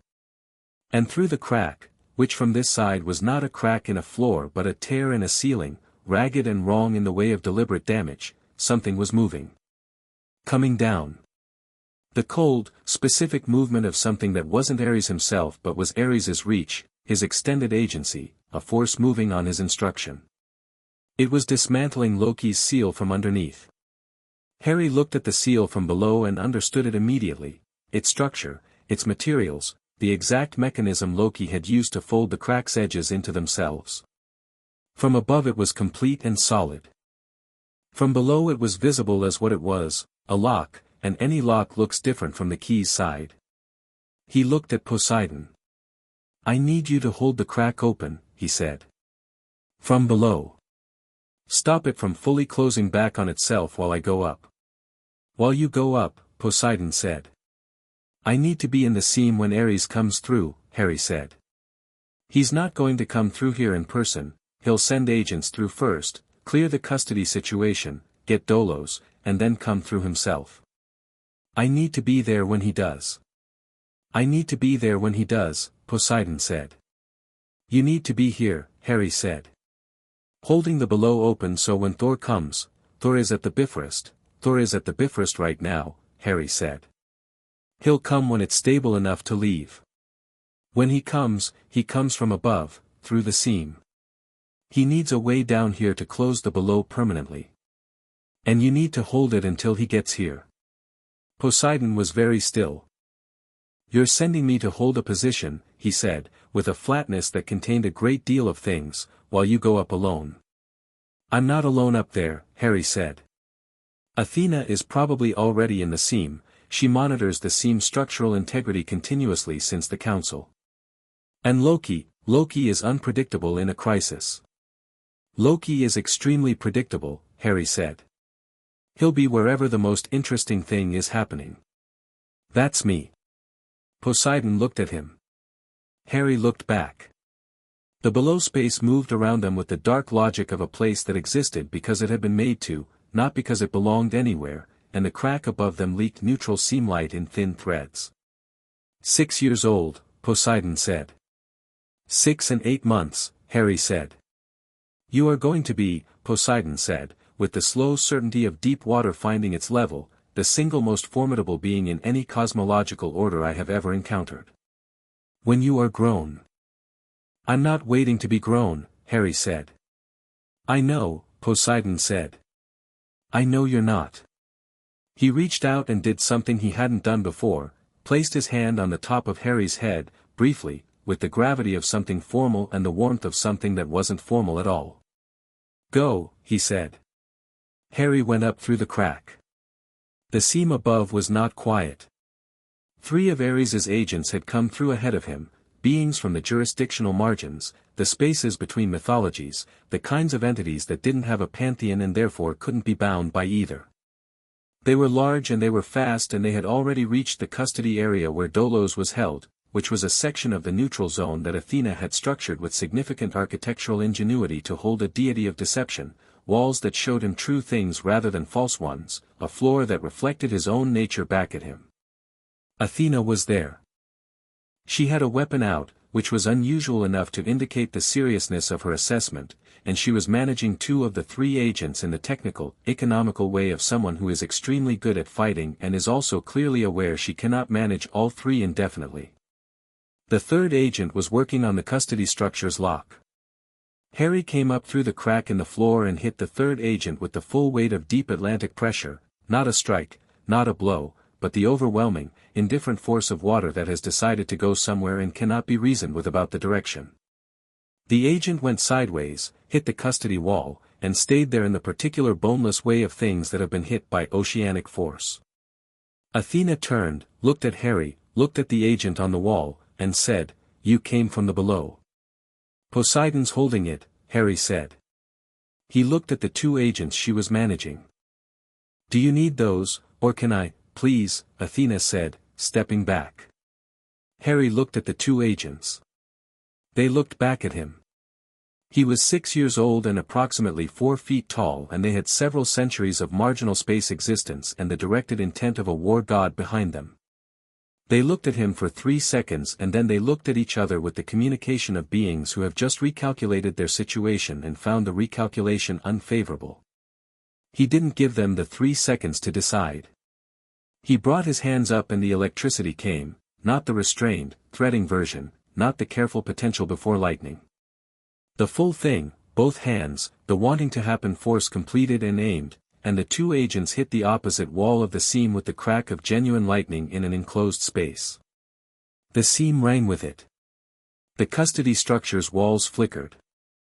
Dolos, inside the custody, looked at Harry through the translucent wall with the flat expressionless assessment of his nature. Harry looked back. "You're staying there," Harry said. Dolos said nothing. But something in his expression confirmed that he'd made the same calculation the agents had made and arrived at the same conclusion. "Athena," Harry said. "The below space materials, the ones Ares moved before the review. Do you know where they are?" "I have 3 possible locations," Athena said, with the composure of someone conducting triage. "I've had people watching all 3 since the council, but if Ares has moved them again," "He has," Harry said. "He's moved them here." Athena stared at him. "Into the seam itself." "Into the below space," Harry said. "He's been moving them down through the crack, piece by piece, since the council. The crack is from below, coming from the outside of the seam's geometry. He's been using it as a delivery route." Harry pressed his palm against the seam floor and felt the texture of below from above, the weight and the cold and the shape of what was being assembled down there. He's almost finished. The structure is nearly complete. If he comes through now and activates it, the independent domain becomes real, Athena said. And active. With him inside it. With him and Dolos both inside it, Harry said. Which means everything Dolos knows about both pantheons' infrastructure, available to a domain that neither pantheon has jurisdiction over. The scene went very quiet, and then very loud. Ares arrived. He came through the Olympian boundary, not sneaking, not from below, not through the crack. He came through the front, which was its own statement, I am done pretending this is subtle. He came with the full presence of a god of war in a moment that was past the point of managing impressions, and the seam's neutral air did the thing neutral air does when something with enormous directional force enters it, everything bent slightly away. He was not alone. He'd brought 6 of the beings from the jurisdictional margins as a direct escort, and they formed up around him with the practiced geometry of a formation that had rehearsed this. He looked at Harry. Move, he said. No, Harry said, for the second time in this story, in the same way he'd said it the first time, without theater, without calculation, just the word and everything behind it. You're 6 years old, Ares said. Not with contempt, with the clinical accuracy of someone stating a tactical reality. Step aside and you won't be part of what happens next. I'm already part of what happens next, Harry said. I've been part of it since you looked at me at the first council like a door to something you wanted. Something moved through Ares's face. Not surprise, he was past surprise. Something more like acknowledgement, the recognition of someone who has been seen clearly and knows it. You're smarter than any 6-year-old has a right to be, he said. I've had good teachers, Harry said. Yes. 2 gods fighting over you tends to accelerate the education. Ares looked at the custody structure, at Dolos behind the translucent wall, at Athena standing off to Harry's left with her weapon still out. He ran the calculation visibly, the tactical assessment of a being who has been doing this since before warfare had rules. You've neutralized my agents. You know about the below space materials. You have the Sea Lord below and the Thunder God, how far out? 20 minutes. Less. Less, Harry said. He didn't know this for certain. He said it with the certainty of someone for whom certainty was a tool. Enough time, Ares said. For what? Harry said. For the thing none of you thought of, Ares said. You've been focused on the structure. The below space, the materials, the mechanism. What you haven't thought about is that I don't need the below space to be complete to activate it. I need it to be activated at all. An incomplete activation doesn't build my domain. He looked at Harry steadily. It collapses the seam. Athena made a sharp sound. Harry felt something cold that wasn't ocean water. A partial activation using an incomplete structure built from both cosmological materials in the neutral space, Ares said, with the quiet of someone who has been thinking about this for a long time and has arrived somewhere he's comfortable with. Doesn't create a domain. Creates a void. A space that is neither Olympian nor Asgardian and therefore, structurally, the seam cannot exist alongside it. The seam collapses. And when the seam collapses, the treaty ends, Harry said. The treaty ends, Ares confirmed. No neutral ground, no shared jurisdiction, no framework for the accord. Olympus and Asgard on opposite sides of a void with no bridge between them. Exactly what I've been trying to build for 12 years, just, faster. Louder. More permanent. He looked at the floor beneath his feet. And Dolos comes with me through the void before it closes, because the void will briefly be accessible, and on the other side, there is no other side, Harry said. A void isn't a destination. A void is exactly a destination if you're willing to build in it, Ares said. Something constructed from a void has the properties of the void. It belongs to nothing. Governed by nothing. Constrained by nothing. He raised his hand. Harry moved first. He didn't run. He didn't shout. He went down. Through the seam floor, through Loki's seal, down through the crack, into the below space, and Poseidon was there, had felt him coming, had his hands already on the below space structure, holding it the way you hold something you intend to reshape. He's going to partially activate it, Harry said. From above. To collapse the seam. Poseidon's expression was the expression of someone who has just heard the strategy that was there all along and is furious at themselves for not seeing it sooner. If he activates it from above and we're holding it from below, we counteractivate, Harry said. We don't let it collapse. We use it. Use it, Poseidon said. The structure is built from both cosmological materials. That's what makes it dangerous, it's neither and both. Harry pressed his hands against the assembled structure in the below space, felt its shape, its texture, the quality of the materials that had been gathered and placed with such careful patience. But neither and both is also what I am. If I'm the one who activates it, Harry, Poseidon said, with a weight that was every feeling he'd been carrying for 2 years compressed into one word. If I activate it instead of him, Harry said, it doesn't belong to neither. It belongs to me. And if it belongs to me, it becomes something the seam can contain, Poseidon said slowly. Because you are something the seam can contain. You are neither and both and the seam's neutral space holds you, because the seam's neutral space is where I've been standing since I was 4 years old, Harry said. It's always recognized me. The first time I was here the boundary fields moved around me instead of through me. The seam knows me.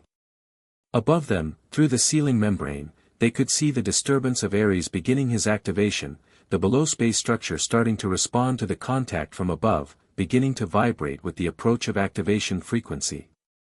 You can't do this and fight Ares at the same time, Poseidon said. If you're inside the activation, that's what you're for, Harry said. Poseidon looked at him. Then he looked at the structure.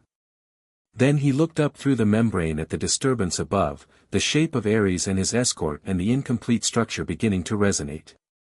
Then he did something Harry had never seen him do. He laughed.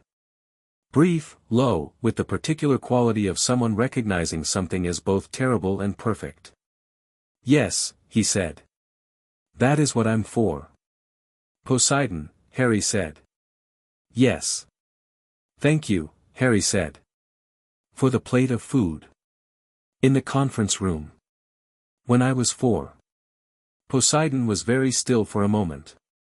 You remember that? I remember everything, Harry said. Go.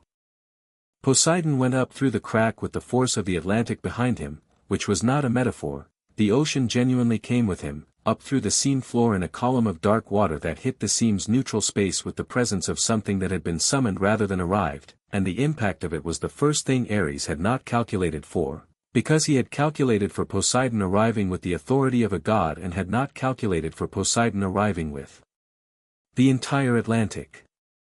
Harry, below, pressed both hands against the assembled structure and felt it the way he felt everything, through the medium, through the pressure, through the quality of the thing itself.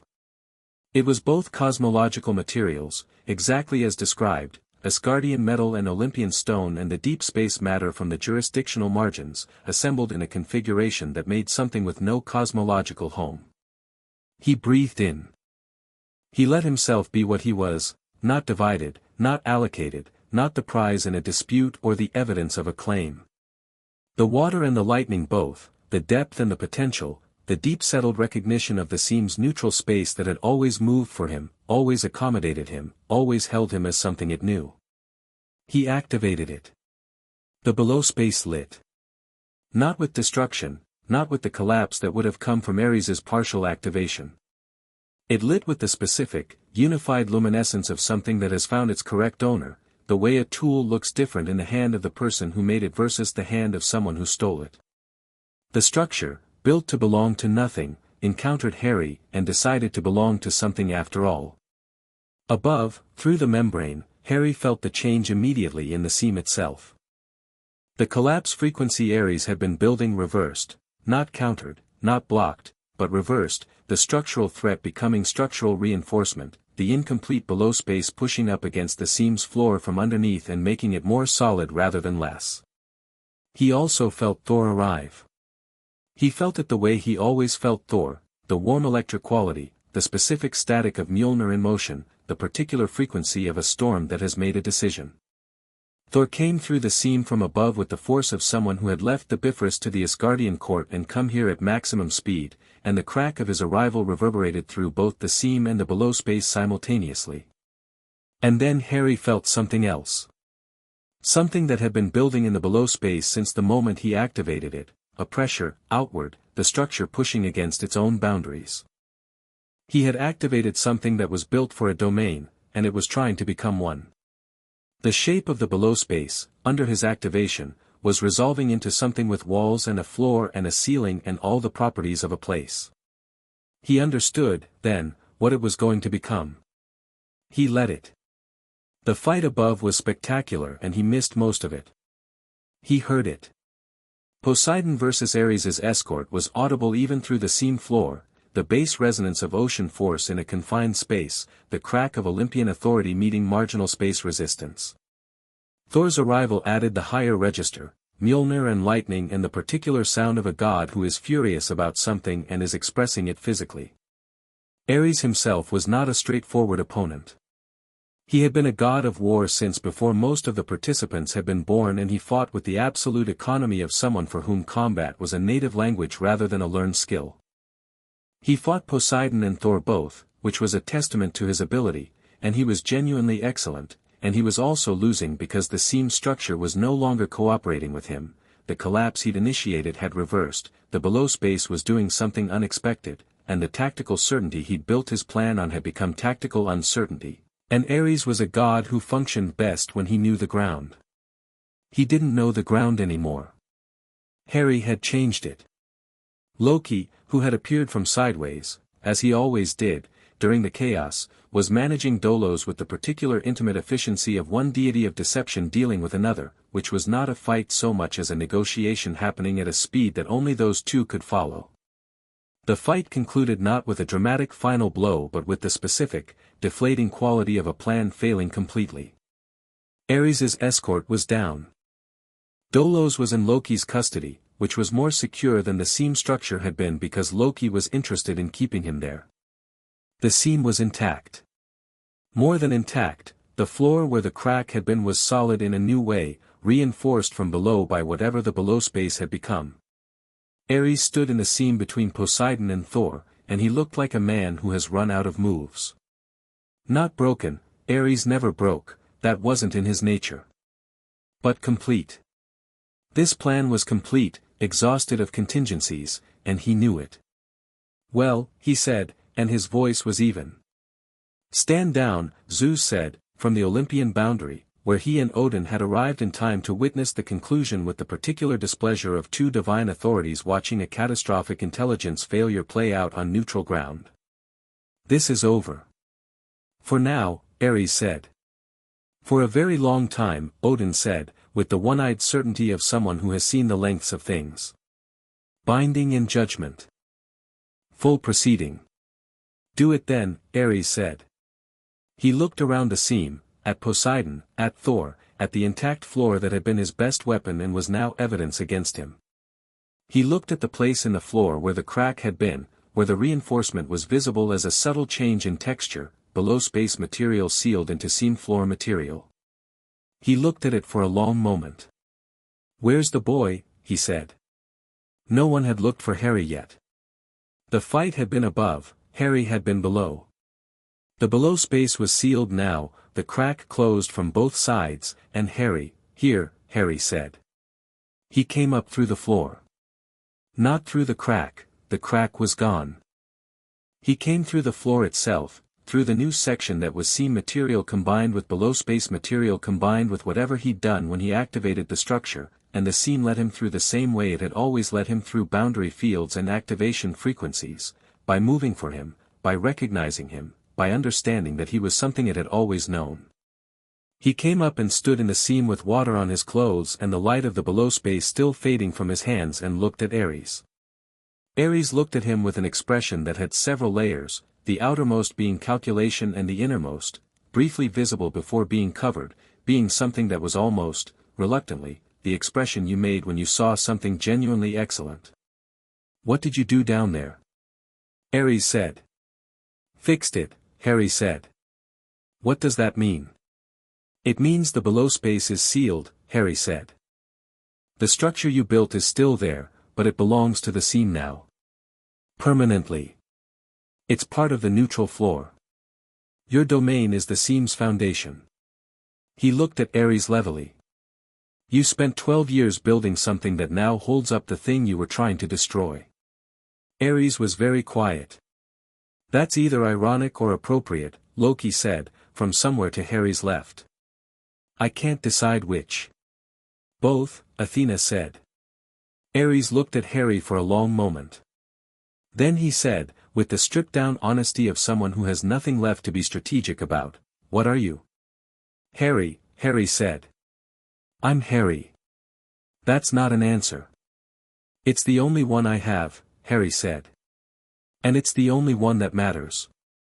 The binding of Ares took 2 hours of formal procedure conducted by Zeus and Odin jointly, which was the first time they had conducted anything jointly in several centuries and which was, Loki observed to Harry in a quiet aside, probably the most significant political development of the century regardless of everything else that had happened today.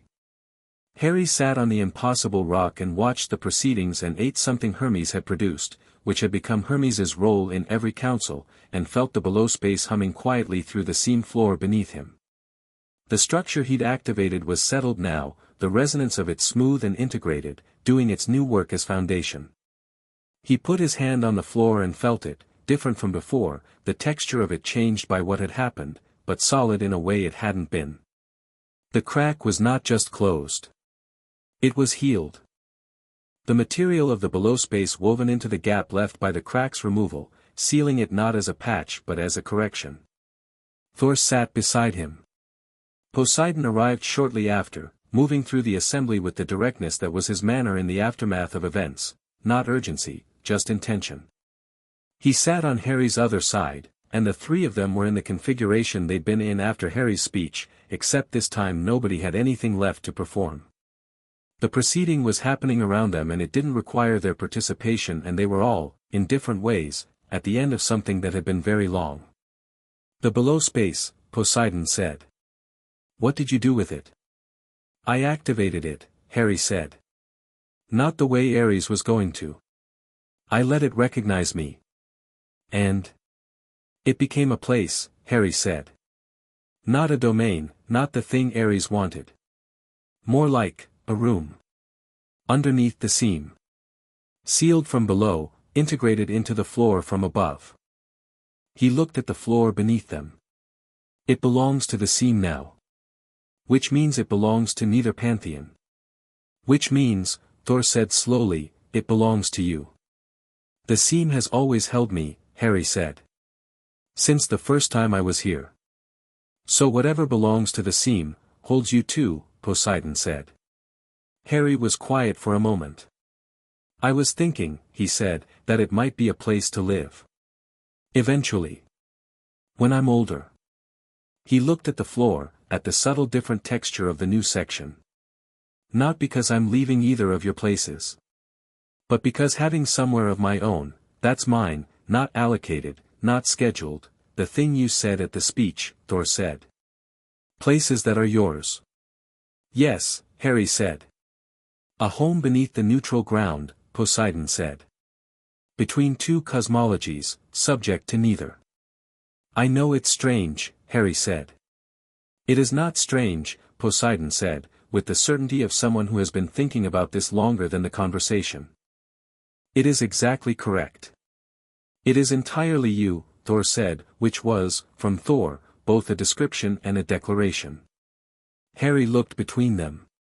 The proceeding continued around them, the formal language of divine binding and judgment moving through the seam in waves of official sound, and in the middle of it three people sat on a rock that had no reason to exist in the space between worlds and had been there since Harry's first visit, and it struck Harry suddenly, the specific private clarity of a thing you'd been feeling for a long time finally resolving into something you could name. I want to say something, Harry said. Say it, Thor said. At the first council, Harry said, I asked what if I was neither of yours. What if I was just me? He looked at the floor. And I've been saying that for 2 years. Holding on to it. Because I didn't want to be a claim or a prize or a proof of anything. He looked up. I still don't. But I've been so focused on not being a possession that I've been, he stopped. Been what? Poseidon said, with the careful quietness of someone approaching something fragile. Not saying the other thing, Harry said. The thing that's also true. That I'm not yours, but you're mine. He looked at Poseidon. You're mine. He looked at Thor. And you're mine. And I get to say that too. Both things. The scene was very quiet in the particular local silence that existed around their rock even when the broader assembly was conducting loud formal proceedings. Thor's jaw moved. He looked away briefly, at the Asgardian boundary, at the nothing in particular of the between space, and then back. He said, yes. I'm yours. Poseidon was doing the deep water stillness, but it was different now, not the stillness of processing or managing, but the stillness of something that has finally arrived at its level and stopped moving because it's exactly where it belongs. I have been, he said, since the rain in the back garden. Harry breathed out, and it was the kind of breath that releases something that has been held for a long time. Good, he said. Then we're a family. I said so in front of everyone and nobody argued, so it's official now. Divine Council rulings have been made on less, Loki said, from directly behind them, where he had been for an indeterminate amount of time and had clearly heard everything. Harry didn't turn around. Thor did, briefly, with the resigned expression of someone who had learned not to be surprised by this. How long have you been there? Thor said. Long enough, Loki said. He came around the rock and stood in front of it, looking at Harry with the expression that had been evolving since the first council, and it had finished evolving now, settled into something that was simply what it was, without performance or calculation. What you did with the below space, he said. The activation. That's not something either pantheon taught you. No, Harry said. It came from you, Loki said. Yes. Which is what you've been saying all along, Loki said. That the power is yours, not borrowed, not inherited. Yours. He looked at the floor, at the new section. And now it's literally in the architecture. He looked back at Harry. You're in the seam's foundation. You're part of what holds this place together. I didn't plan that part, Harry said. Some things don't need planning, Loki said. They just need someone to be fully themselves at the right moment. He tilted his head. You've been doing that since you were 4 years old in a back garden in Surrey. I was just wet and hungry, Harry said. Yes, Loki said. Exactly. Frigga found Harry at the edge of the assembly an hour later, when the formal proceeding had concluded and the gods were dispersing in both directions through their respective boundaries. She was doing what she'd done the first time, moving with the unhurried purpose of someone who has been waiting for the correct moment. She sat beside him on the rock, which was getting significant use today, and looked at the seam floor. You put yourself into it, she said. Sort of, Harry said. The structure down there has your quality in it, she said. The way handmade things have the quality of their maker. I can feel it from here. She was quiet for a moment. How did you know it would work? I didn't, Harry said. You did it anyway.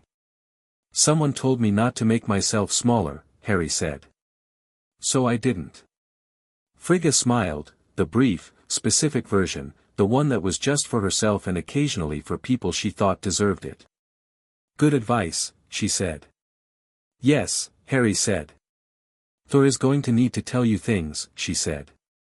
Things about what this means, the seam, the foundation, the nature of what you've become here. It will take time to understand fully. I know, Harry said. And Poseidon will explain it his way, she said, which will be different from Thor's way, and both of them will be partially right, and you'll have to assemble the complete picture from both halves. That's been the whole thing, Harry said. Yes, she said. That has been the whole thing. She looked at him. Are you tired? Harry thought about it honestly. He was tired in the way of someone who had been running at full capacity for a long time and had just reached the end of what required that. Not the exhausted, depleted tiredness of someone who gave too much. The clean tiredness of work completed. Yes, he said. But the good kind. The good kind, she said. Where you can sleep after, Harry said. Frigga stood, and looked at the assembly still dispersing around them, and at Poseidon talking with Zeus in the measured, point-by-point way of people working through significant administrative complexity, and at Thor and Odin in quiet conversation by the Asgardian boundary that had a quality Harry recognized as the conversation of people deciding something new. You know, she said, when this began, when Thor first called me about a boy in Surrey, I thought the problem was 2 gods and 1 child and neither willing to yield. She looked at Harry. I was wrong about what the problem was. What was it? Harry asked. There was no problem, she said. There was just something new. Something neither of them knew how to name, so they named it a dispute because that was the available vocabulary. She looked at the seam floor, at the section that was different now. You named it correctly. Eventually. Family, Harry said. Family, she confirmed. She left through the Asgardian boundary, and the light behind her was the specific warm gold of that boundary's particular cosmological signature, and it lingered briefly after she was gone before the seam's neutrality reasserted itself. Harry sat with the clean tiredness and the hum of the below-space foundation and the dispersing sounds of an assembly concluding, and after a while Poseidon came back from his conversation with Zeus and Thor came back from his conversation with Odin, and they arrived at the rock from opposite sides at the same time, which had a quality of inevitability that nobody commented on. Well, Thor said. The administrative aftermath, Poseidon said, to Harry, will take several months. The Ares proceeding, the review of Dolos, the re-examination of the interpantheon communication structure. I will be involved in it. I know, Harry said. Thor will be managing the Bifrost restoration and the Asgardian court's response to the attack, Poseidon said. I know, Harry said again. Which means we will both be occupied, Poseidon said, and you should probably go home. Home, Harry said. The sanctuary, Thor said. It's yours. It has always been yours, we built it for you. And when we're not occupied with the aftermath, we come home, Poseidon said, and the word was exactly what Harry had asked for. Not allocated time or a formal schedule or a provisional arrangement. Just, we come home. Harry looked between them, the deep and the storm, the patience and the warmth, the 2 things that had been in his hands since he was small enough that his hands couldn't hold very much. Okay, he said. They sat for a while longer in the clearing seam, and the below space hummed its settled hum beneath them, and the light did the unnamed color thing it had been doing since the structural change, warmer and less strictly neutral, as though the addition of Harry's activation had nudged the between-place quality slightly towards something that could be called, if you were generous with the vocabulary, welcoming. 6 months later, in the sanctuary on the Scottish cliff, a letter arrived. Harry was outside when it came, sitting on the cliff edge watching the Atlantic do what it did, which was be enormous and indifferent and magnificent. He heard the wardstones register the letter's arrival, felt them, more accurately, the specific note of something official and magical passing through the perimeter. He went inside. The letter was on the kitchen table, sealed with wax in a deep purple that he recognized as Hogwarts, because Poseidon had shown him the seal once in preparation, saying only, "This will come eventually. You should know what it looks like." He sat down and looked at it for a moment. He was 6 years old. Well, 6 years, 11 months. The letter was early, he'd expected it next year. But it was here now, addressed in emerald ink, Mr. H. Potter, The Sanctuary, the Western Cliff, Scotland. Not the cupboard under the stairs. Not number 4, Privet Drive. The sanctuary. He turned it over in his hands. Outside, the Atlantic was doing the afternoon thing it did when the light was low, turning the color of old pewter at the surface and going dark beneath, fathomless and inhabited and full of things that knew his name. He put the letter down and went to the window and pressed his hand against the glass, and the static ran warmly across his knuckles, and somewhere below the surface something moved in recognition, and somewhere in the upper atmosphere a thread of electricity traced the specific shape of a small hand reaching up. He'd write back to Hogwarts. He'd think about it. He'd talk to both of them when they came home. For now, the afternoon was doing what it did, and the sanctuary was warm, and the foundation of the seam between worlds was humming the quiet hum of something that had found its correct place and was simply being it. Harry Potter stood at the window between the sea and the sky, and he was not afraid of anything, and he was exactly and entirely himself. Which had always been, it turned out, more than enough.